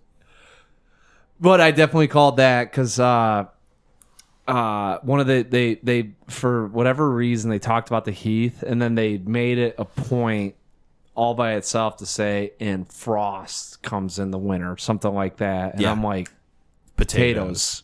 As soon as I saw it, I was like, it's got to be. But he was talking about getting clay, the guy, the husband getting some clay and stuff. And he's like, I can't tell you what I'm growing because you're a fucking peasant, and I own this land. It's a secret. Yeah, not telling anyone. And then it's like, oh, but also, potatoes, like all you have to do is take the spud and throw it in the ground, and it's just, they crop, they rise up. Yeah. I think it's like what happened with Ireland when they had the famine going on. Yeah. I don't know if they saw out potatoes and that became the number one produce in that region, or if the famine eradicated the potatoes. Anyways, enough potato talk. Enough potato talk. For now, we might circle back. I hesitate to say this, and this ultimately did not affect my rating really. I did have the thought of like, is this movie almost too well structured? Am I able to like kind of see where this is going and sort of like fault this movie on this? But then I thought about all the obstacles that Ludwig has to overcome, not just in cultivating the land, but also dealing with like this fucking dickhead, Deschinkle. And also like dealing with like his interpersonal relationships and like all that happening. There's an idea of this movie being like the inverse of Brave New World, and that like this has a lot going on, but it all feels so cohesive. It feels like all of it matters. All of it just ultimately serves the purpose of the story rather than it serving as like a ball that's being lobbed to the side. Like there's something about the structure of this movie and all the things that he has to deal with and like how it all plays out that is so satisfying, even if I'm someone who, because I've seen so many movies, can kind of see where it's heading towards, right? I think it's where it's heading towards, but I think there are some reveals that pop up that you kind of go, oh yeah, and you're still kind of like the tension's it's high there for a minute. Oh, absolutely. You don't really. It's not like this guy's life story, and it's not like this is a Shakespearean tragedy played out. Sure, but there are some things that happen in this movie where again, this is not a fault. I like the fact that this movie does this sort of thing where the husband character to Anne Barbara, Johan. Yeah. I think he looks at her and says like, I'm going to go down here. I'll be back. Thought to myself, never fucking seeing him again. He's dead. Yeah. And then of course the next scene is his death at the hands of boiling water and Deschinkle. You get the thought of like, okay, he's got to basically like send his adoptive daughter away because he's dealing with like the local racists or whatever. They think she's a curse. and he's kind of giving into that. And then I had the thought of like, he's gonna go back and get her. Well, like again, I'm saying this as like not a fault towards the movie. Arguing with you, I'm saying right. I guess it's just your perspective on it, because while I'm watching this was very much There Will Be Blood to me, and I had a lot of that resonating, and that's where a lot of the good comparison. What fork in the road are we getting to? Because there's a point in There Will Be Blood too, and not saying it's the same nor is it different from this, that it could go one of two ways, and I think when things started going downhill a little bit, I mean, I'm thinking like, all right, does this turn into like, not another a Braveheart? Like there's a lot of different films where it's you get to these points, and I think up to a certain point it was kind of predictable, and then to me, once I get to the third act and some of the climax going on, I was like, all right, certain events could lead to other events. Like I was almost prepared. I was like, give me a fucking full-on war with Schinkel and this guy like training the German settlers, to defend the land, and Animus has to go away, and that's it. I mean, it's him. He's cold-hearted, and he says his goodbyes, and and I guess in retrospect, with it kind of seeing how the allegory would go, or it's getting played out is. Yeah, I mean, if you're on the train of he's developed these relationships, he's opening up. Of course, he's gonna throw away the land, and he's gonna defend his honor, and whether that leads to his demise or not, so be it. And it's more so me looking at it, going, I'm excited to see how the movie tackles this. Yeah, rather than me like chastising it in any way, going like, blah blah blah. I've seen this before. Yes, there are certain doors where where you're opening it that you're gonna get a surprise. You just don't know, kind of like what surprise it is, or how good it will be. That they're making Schinkel like the biggest dickhead in the movie, and like setting him up to have some kind of demise. But you don't know it's going to be at the hands of Ann Barbara. I don't know. You don't know that it's going to be him being poisoned and then stabbed and then castrated, Oh, God. Yeah, that was very fitting. It was one of the ones where I was like, yeah, I don't feel too bad for that guy. Controversial. Didn't feel bad. Yeah. Didn't feel that sorry. No, and it's a kind of it's a testament to that guy too, for just being such an unlikely villain. You're a grossly wealthy, horribly racist and rapist person. Murderer. That happens to you. I'm not gonna feel too sorry for you. Sociopath, man. Like I didn't, and it's really Schinkel, more like Distinkle. But we should just call him Schinkel. Remember that it's Distinkle. My father was Schinkel. That's a good scene when he's like clarifying with the guy, like trying to edge his way in there. Yeah, and he's give himself some respectability. Well, he does it to Mads. Because Mads just keeps calling him Schinkel, because Mads is like, well, I'm gonna fuck with you a little bit. And when the court, the higher ups, the Nobleites come in, and they say Schinkel. He goes, it's actually the Schinkel. I was like, wow. So that guy's got balls. Yeah. Telling those guys pretty much like, hey, go F yourself. Like make sure you get the name right. Well, he had balls. That's the thing. No, I think he still got him. I think maybe the other member's gone. Yeah. The Frankfurter. Yeah, they had a very anime type pose at the end of that thing. It felt very like kind of like heroic the way she kind of like slashed it, and then like they open the door and she's got the knife. Yeah, and she's holding it in the left or the right hand, whatever the pose may be. I think it's her right hand because she's like going like this. Yeah, as you're facing the camera. Yeah, as you're facing the camera. Yeah, but in the other hand, I'm pretty sure it was the third party member that was quick to exit. I didn't pick that up. It's like it does the thing where it's like they show her and she's like got her hand, like it's both arms are out, like, and a very like, I did it, I fucking did it, I will say, even you could be like the biggest piece of shit in like the movie, like you could have done all this horrible stuff. He did. I see that happen and I still go like, oh yeah, no, don't worry, it's still, I cross my legs. Yeah. I'm just going like, Man, that's well, I mean, you kind of earned it, but ooh,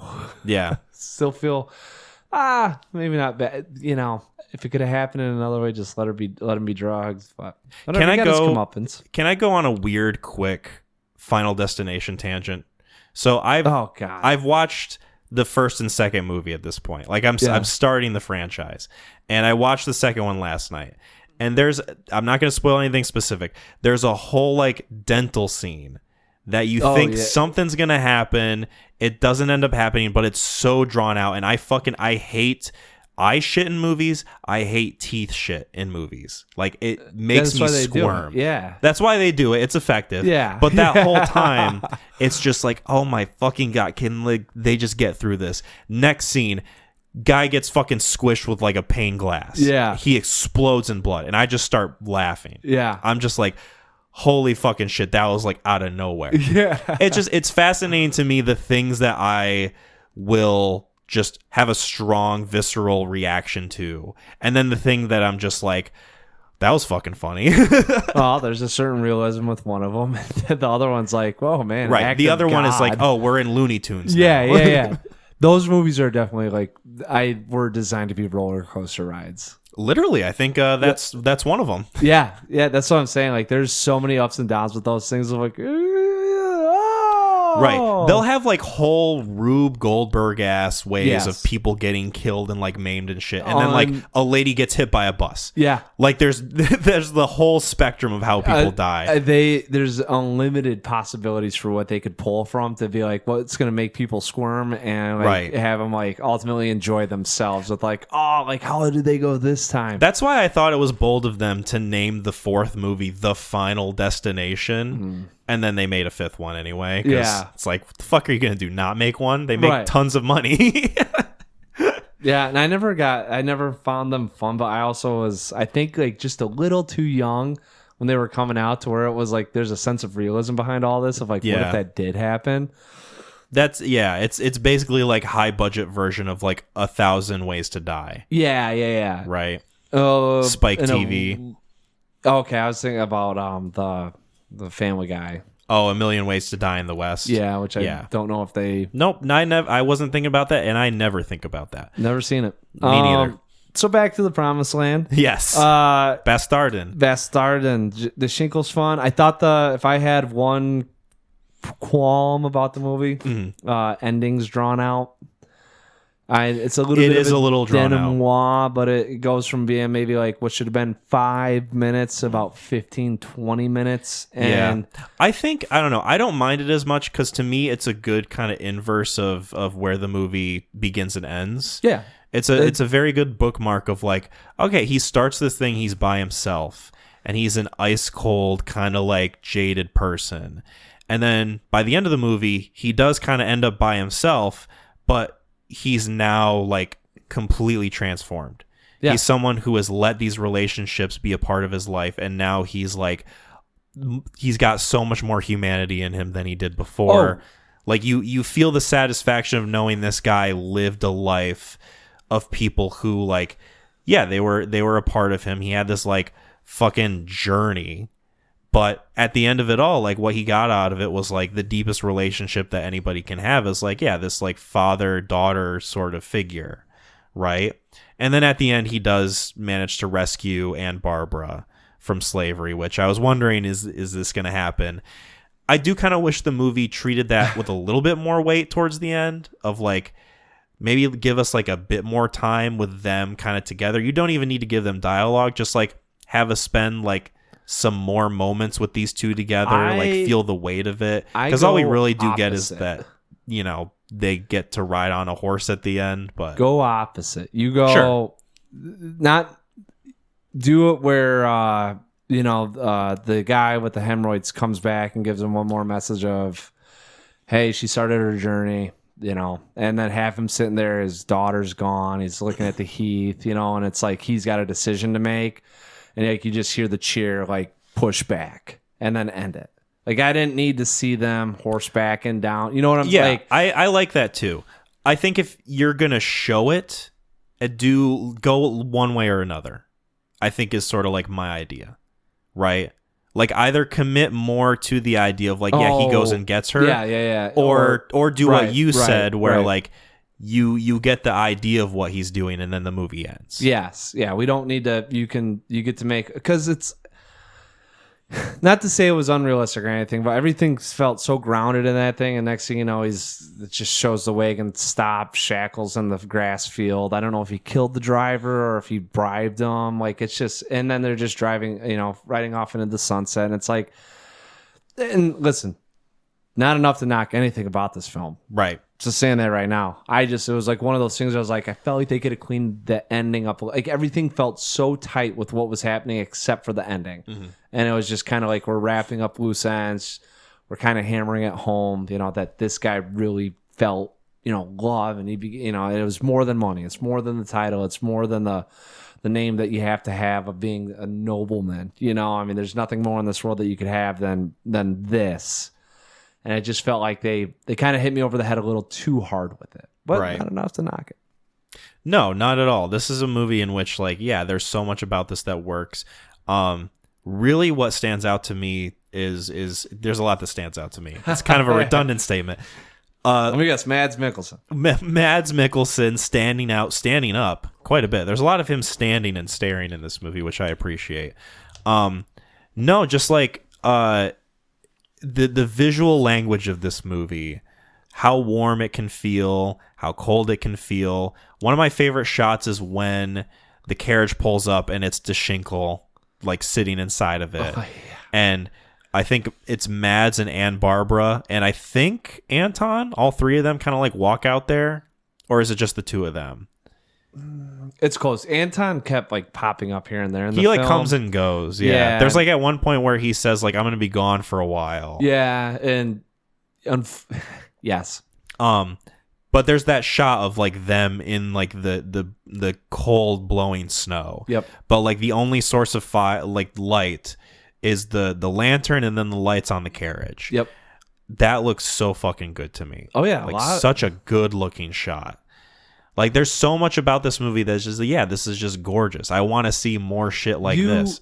The best testament of it, like, you can feel the elements while you're there. You know? Yeah, 100%. Like, in that scene, you can feel how cold it is. You can hear the wind howling and just the frozen tundra and just the emptiness around it. And you don't know who's even, like, that DeShinkle could have had his army of 50 guys, like, lined up in the fields behind the carriage. And if Mads doesn't accept the deal, they're getting shot. Like, there's just so much of a... when they're lighting fire to the heath, you can feel how warm it is, and like you just see the embers glowing in the heath, and you can see the fire on these guys' faces, and it's just a lot of the testament is to in the land that you're in, you actually feel that it's a character in this whole thing. And while it's not emitting emotion, you definitely get the sense of the environment that you're in and what you're like when he's toiling in the ground and he's just like hitting with that pickaxe and he's just clearing out the brush. Yeah. Like you can feel your hands starting to callous a little bit as you're just thinking about like, and then so they show this up close shot of him just doing this and then they expand out and you can see how expansive the heath is. And even in like, for me, I'm like, how the fuck is he getting rid of all of this stuff? No. Don't need to. I've got my plan. I know what I want to become. And it's great. I mean, there's just so much that is being said and shown and just allowing you to kind of, simmer in it. I'm going to give a shout out to Rasmus Videbæk, the Danish cinematographer of this movie.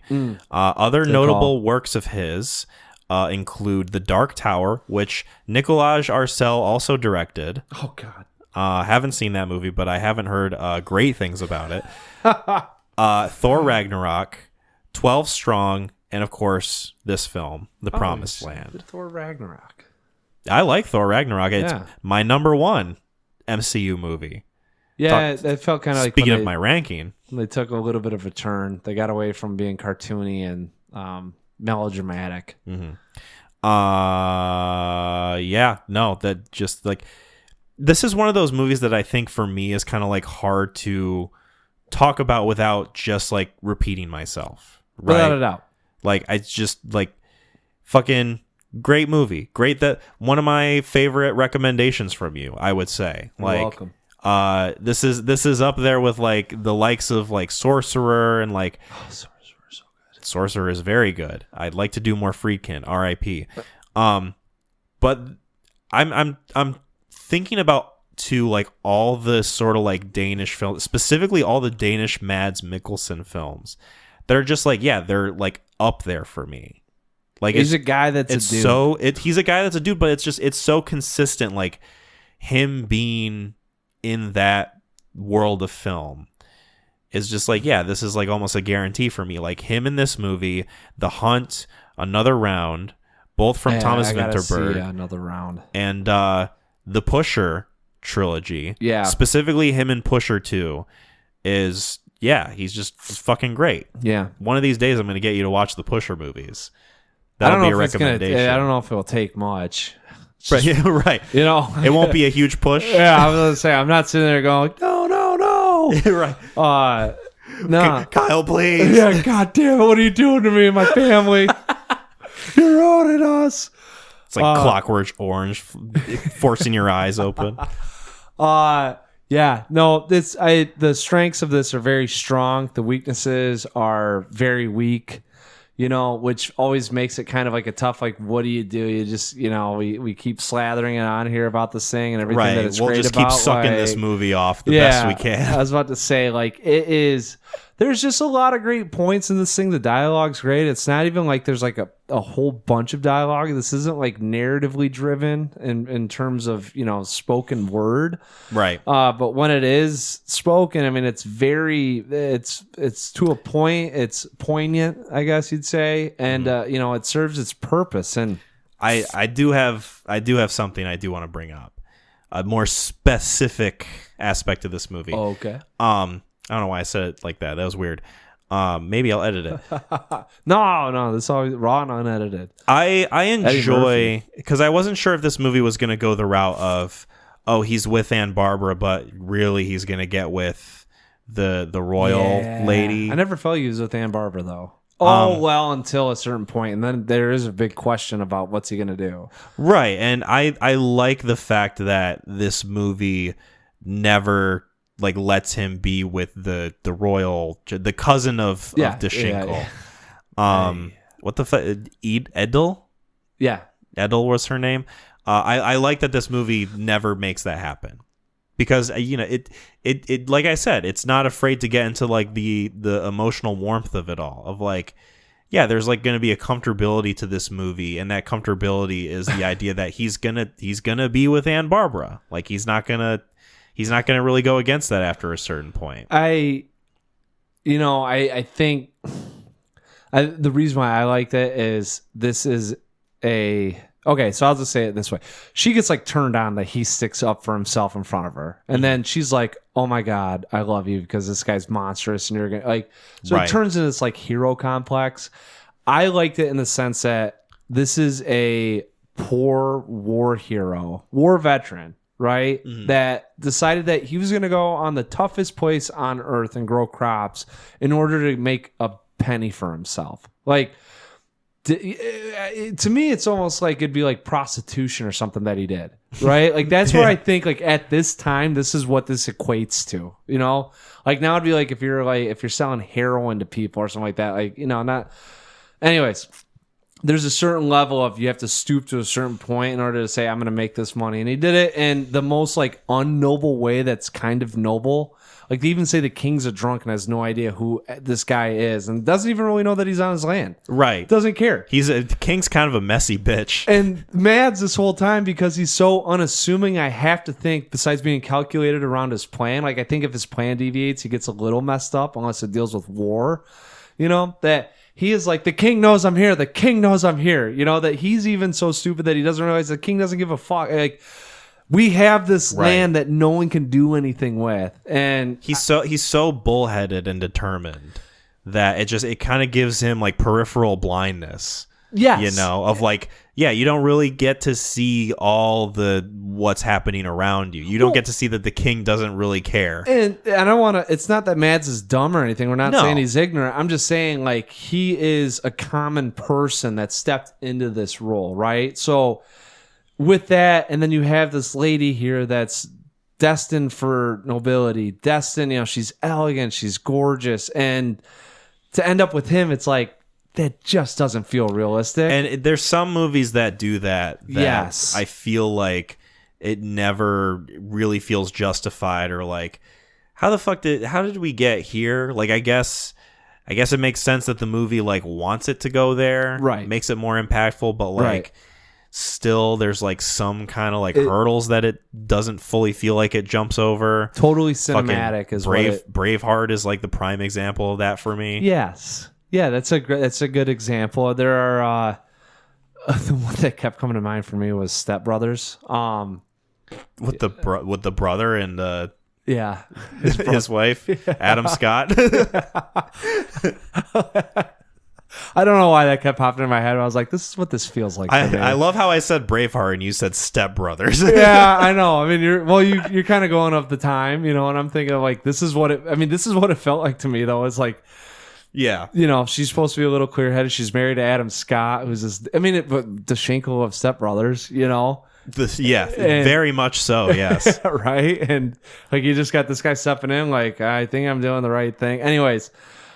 Yes, they don't go the cinematic route and we're getting asses in seats route. We're going with and whether or not he has a love interest with Ann Barbara, like step that aside. Like, I didn't even see that coming. That came out of left field for me. Like, because I'm thinking more of There Will Be Blood with this thing than, hey, we're gonna make this a little bit warm and fuzzy. To me, I saw it as more like, and I didn't mean to derail your through line.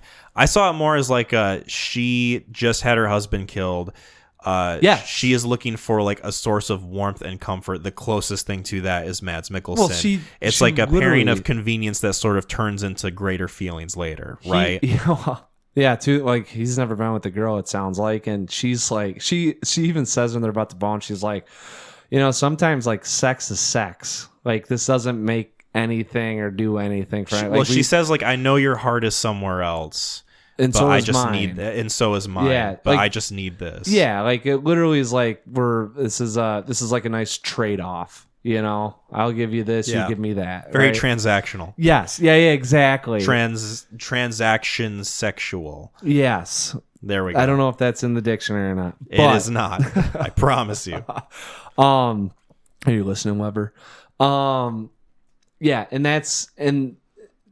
So whether or not they ended up together, couldn't care less. The relationship with the cousin never felt like it should have been played out, would have been played out, and I'm glad it went the route it did. Mm-hmm. And that was very reassuring, which adds credit to the film. She feels more like just an ally as opposed to like actual romantic lead. She's into him, but he's not into her. I mean, and he's only doing it. I mean, because I think it's just because he wanted to be noble. There's a certain regality to what he wants to do. And if I have the king's house and I'm going to be addressed as, what was it? Well, I don't remember his like title. They give him his title. They're like, you get $2,000 untaxed and we're going to have settlers. I think Baron. Baron. Yeah. Right. And, I think that he's like, this fits into my ideal picture of like the Schenkel's where he wanted to be. Mm-hmm.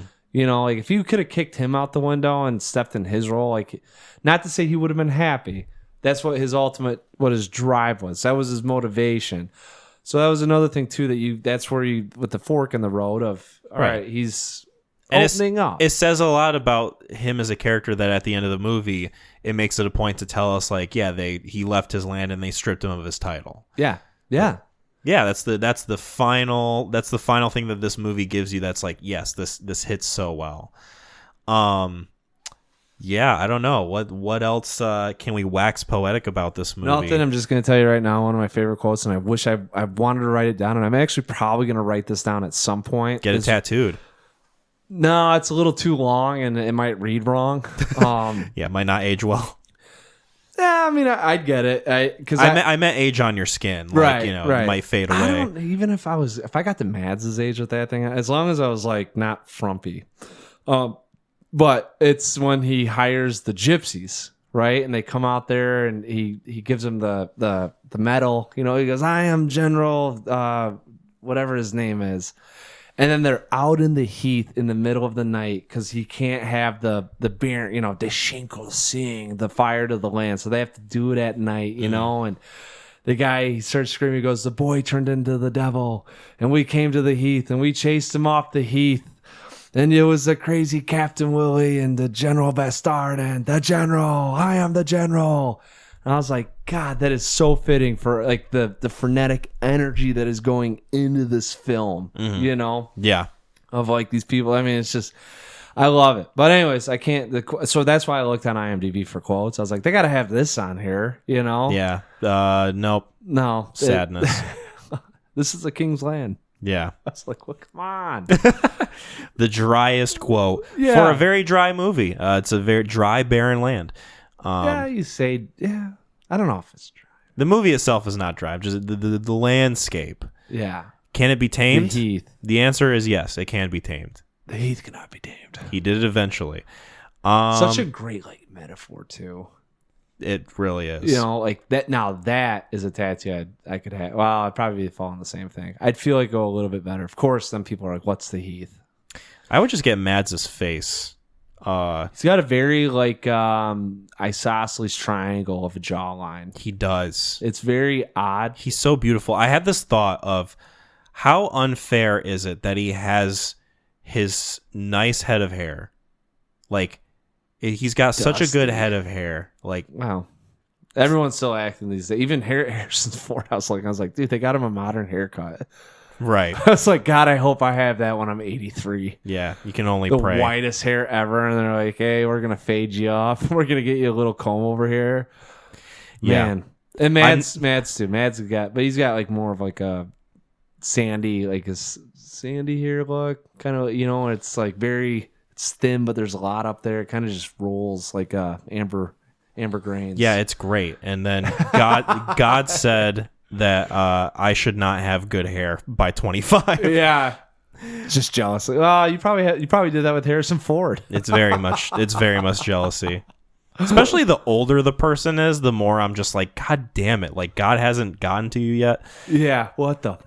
I will say, Mads is. Probably, and it would be a fun one to do later on, is like what real life people could play in a Batman comic.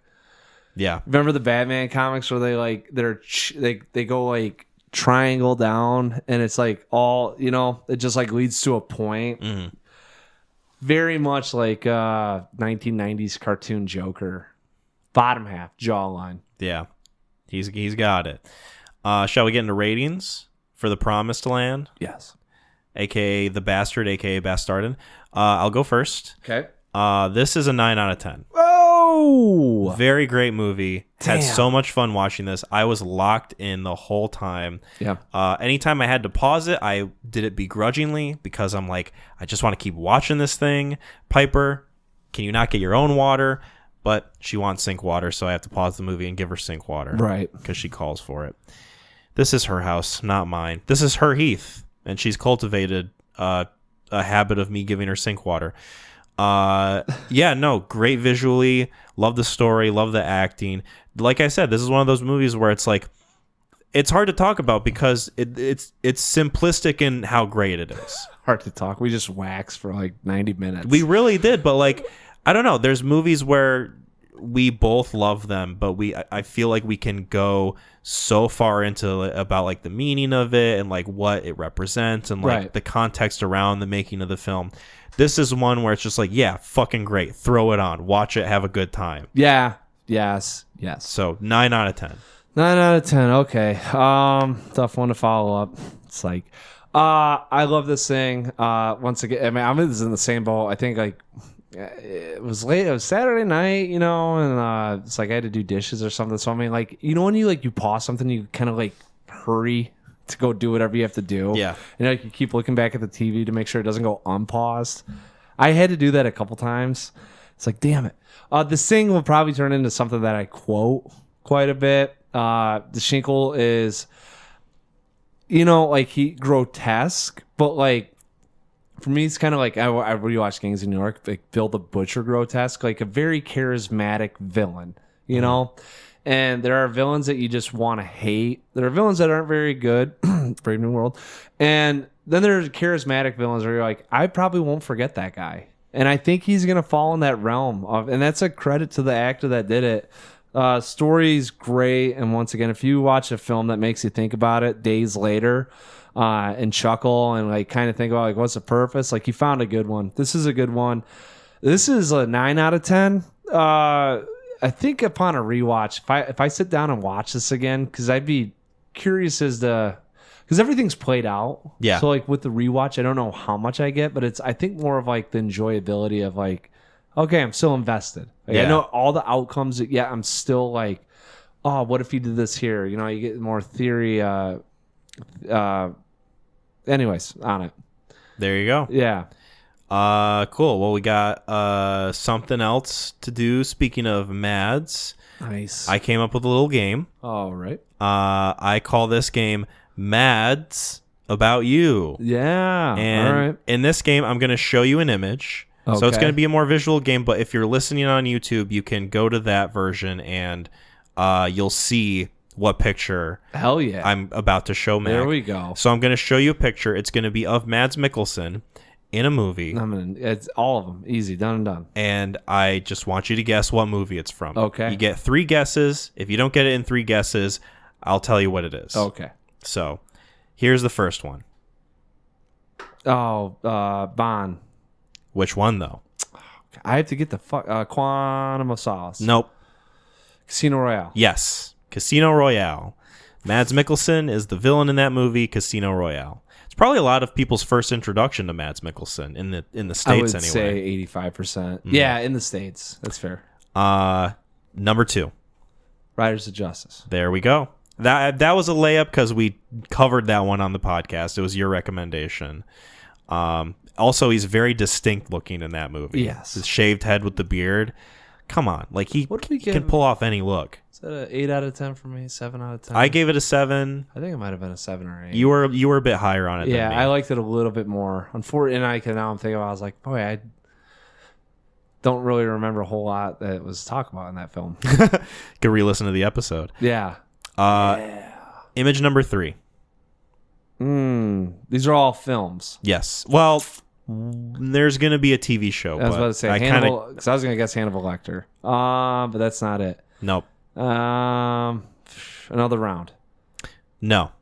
That's your first. I'll count that as your first guess. Okay. So you get 2 more. Boy, I don't think I'm gonna get. Is this are these all American films, or I'm guessing one of them is gonna Variety. be a Dutch film. Boy, he looks he looks like the bad guy in Indiana Jones. Is he in Indiana Jones? Indiana Jones. Which one? Ooh, Dial of Destiny. Correct. There we go. Indiana Jones and the Dial of Destiny. I mentioned it earlier when talking about Harrison Ford. Yeah. Speaking of, kind of quaint how it tied together that way. Yeah. Image number 4. Pusher 2. No. Pusher 1. No. You got one more guess. Oh shit! What's that movie that you did? I did do a review of this movie. God damn it! Oh, it was so terrible. Did you see it? I listened to the review. You sent it to me, and I was like, No, I didn't watch this thing. Dude, why would I watch a film? You're like, this movie sucks, and then be like, you know what? I'm gonna check. I don't know. out. We're freaks. We do it all the time. Yeah, but I mean, I gotta invest elsewhere with like films. Like, let me discover this thing and find it to be shitty, not hear how bad it is. Right. That's like Bucky Larson. That's why I didn't want to watch it. Hey, that's the bet, baby. Starts with an S. No. It starts with the same letter as your previous guesses. I? No. Oh. Burr. Frozen? Freezing? Burr. It's cold. Heath? Burr. Tundra? If I were to jump into cold water as part of a fundraiser, it would be a polar bear. Polar plunge. Polar. Polar. Yeah. There you go. Yeah. I kind of had to hold your hand for that one, so I'll give you half points. No, I'm not that's even. a 0. I mean, listen. Yeah. I give myself credit for recognizing, knowing that he's in one of those things, but like, I'm not gonna. Some of the titles escape me. Right. Image number 5. Damn it. Another round. No. Oh, it's the Harry Potter. Mm-hmm. Shit. Oh, with It's in the wizarding world. yeah, it's Harry Potter. It's the oh fudge. What do they call that thing? Gryffindor, Hogwarts.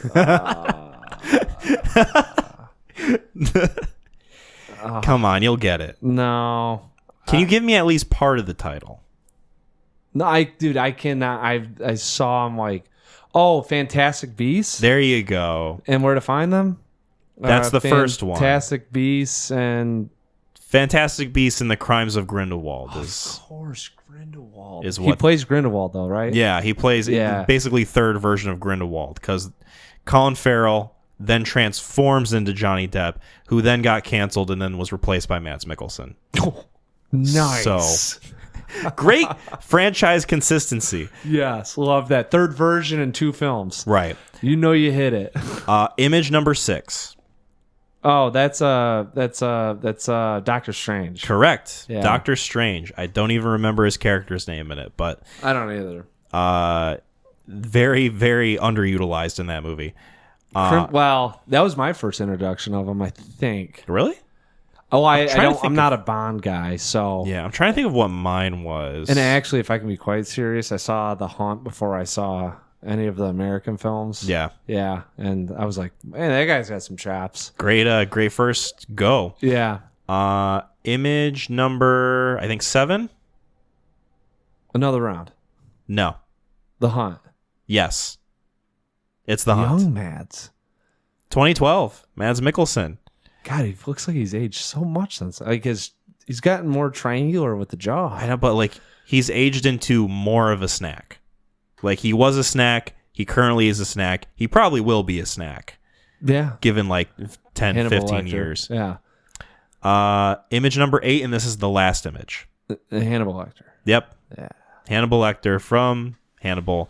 Had to include it because it's pretty iconic when you think about Mads Mikkelsen. Yeah, and I didn't even realize he was. I don't know if we were talking. I was talking to someone. I was like, I might have been talking about The Hunt. He got brought up, and someone's like, "Yeah, oh, I know that guy. He's Hannibal." And I was like, "What? There's a show. It's called Hannibal. It's about Hannibal Lecter." I'm like, they fucking made a show about that thing. Like, Right. wasn't 3 movies good enough? Why do we need more backstory? Well, there's how many? So there's Manhunter. There's Silence of the Lambs. There's 4. Red Dragon, which is a prequel to Silence of the Lambs, but Red Dragon's pretty much a it's like the remake same story of Manhunter, It's right? I'm pretty sure it's just a remake. Except it's Anthony Hopkins. Yeah. Have you seen Red Dragon? No, I've only seen Manhunter and Silence of the Lambs. Watch, if you get a chance, watch Red Dragon. I mean, it's almost shot for shot remake. And then there's Hannibal. Yeah. And then there's Hannibal Rising, which is like a prequel Yeah, he's young Hannibal. of like how he became the eater boy, the man eater boy. Yeah. I saw like the intro to that movie, weirdly enough. Like it was playing on TV and I saw like the first 10 minutes of it and I was like, what? All right. It's like high school or college Hannibal Lecter, maybe early 20s. I don't know. Yeah. I saw one scene in Hannibal and I was like, this looks too cartoony for me. Mm-hmm. Cool. Well, that was Mads About You. Hopefully you enjoyed that game. That was a good one. Thank you. You know what? I try. And speaking of trying, Yeah. normally this would be the part of the episode where I would give a recommendation. Well, I think you still have to, even though we got what's coming on. Do you still want me to? Well, if you haven't thought about one, we'll give it some time. Because I'm a little unprepared. I haven't really thought of one. I was gonna say you should just do it and we tease it, but we can throw it on the. We'll save it for. You find out what you'd like to next talk episode. about. That's only fair. So next episode, Gotta take this off my watch. if all goes according to plan, right? Yes. Will be our Best Picture nominees episode. So it's our yearly thing. It's our sort of tradition at this point where around Oscar time, we talk about all 10 Best Picture nominees. Usually for about like 10, 15 minutes, sometimes longer, sometimes shorter. And we just kind of rattle them off. We go through it. We each take turns picking a movie from the list. And we just kind of go off. So you got to rank it I mean, hopefully I see all fucking 10 of these things. Yes, and then we give our ranking, right? At the end or something. Oh, instead of doing our rating, I think we do a rating and a ranking. Yeah. Right. So Yep. you can talk about it, then you get to see where someone else enjoyed it versus Yep. someone may not have enjoyed it. It's fun to compare. It is. So we'll be discussing A Complete Unknown, Anora, The Brutalist, Conclave, Dune Part 2, Amelia Perez, I'm Still Here, Nickel Boys, The Substance, and Wicked. I have seen all these movies. Just needs a freaking hit streaming. And I was like, so Sunday at, I don't know, about 2 p.m., right before I threw on Nosferatu, and I'm like, all right, well, let me see when I'm Still Here. It's like, if it's still in theaters, what's going on with it, right? Mm-hmm. It's only playing at 11 a.m. in Grand Rapids. Yeah, it's rough. And I'm like, just thought, boy, Sunday would have been the day to see it. So maybe it'll still be playing. No, it's gone. I looked. I was like, shit. as long as it makes it into the weekend, like I'll figure out how to go and see this thing. Wednesday or Thursday's the last. Maybe, who knows? They might continue this thing till, I don't know. I'll take a look, but that's the only one that right now I'm like sweaty palms about. I guess we'll see where we're at come next episode. But in the meantime, thank you guys so much for listening to this episode of the Neon Crew Podcast. You can find us on YouTube, Spotify, and Apple Podcasts. Be sure to subscribe to the YouTube channel and give us some 5-star ratings on Spotify and Apple Podcasts if you haven't already. Mac is chugging his water. Better to stay hydrated. Gonna take a fat, frothy piss later because I really need to pee. Be sure to check out our social medias, YouTube community, Facebook, and Instagram. We'll be posting on there what movies we'll be talking about. If you don't catch this part of the episode, you want to stay up to date, check out our Etsy page. We've got some merch for you. Get a crew neck. It's still cold as fuck out, at least where we live. The heath. It's starting to warm up a little bit, but you never know. Winter's a tricky bitch. Yeah. Could just totally turn on you at any moment. Shout out to Gideon for doing our music. Shout out to Lauren for doing our artwork. You can find their various social medias in the description below. McLean, how do we cultivate the end of this conversation? WWTHD. Bye, everyone.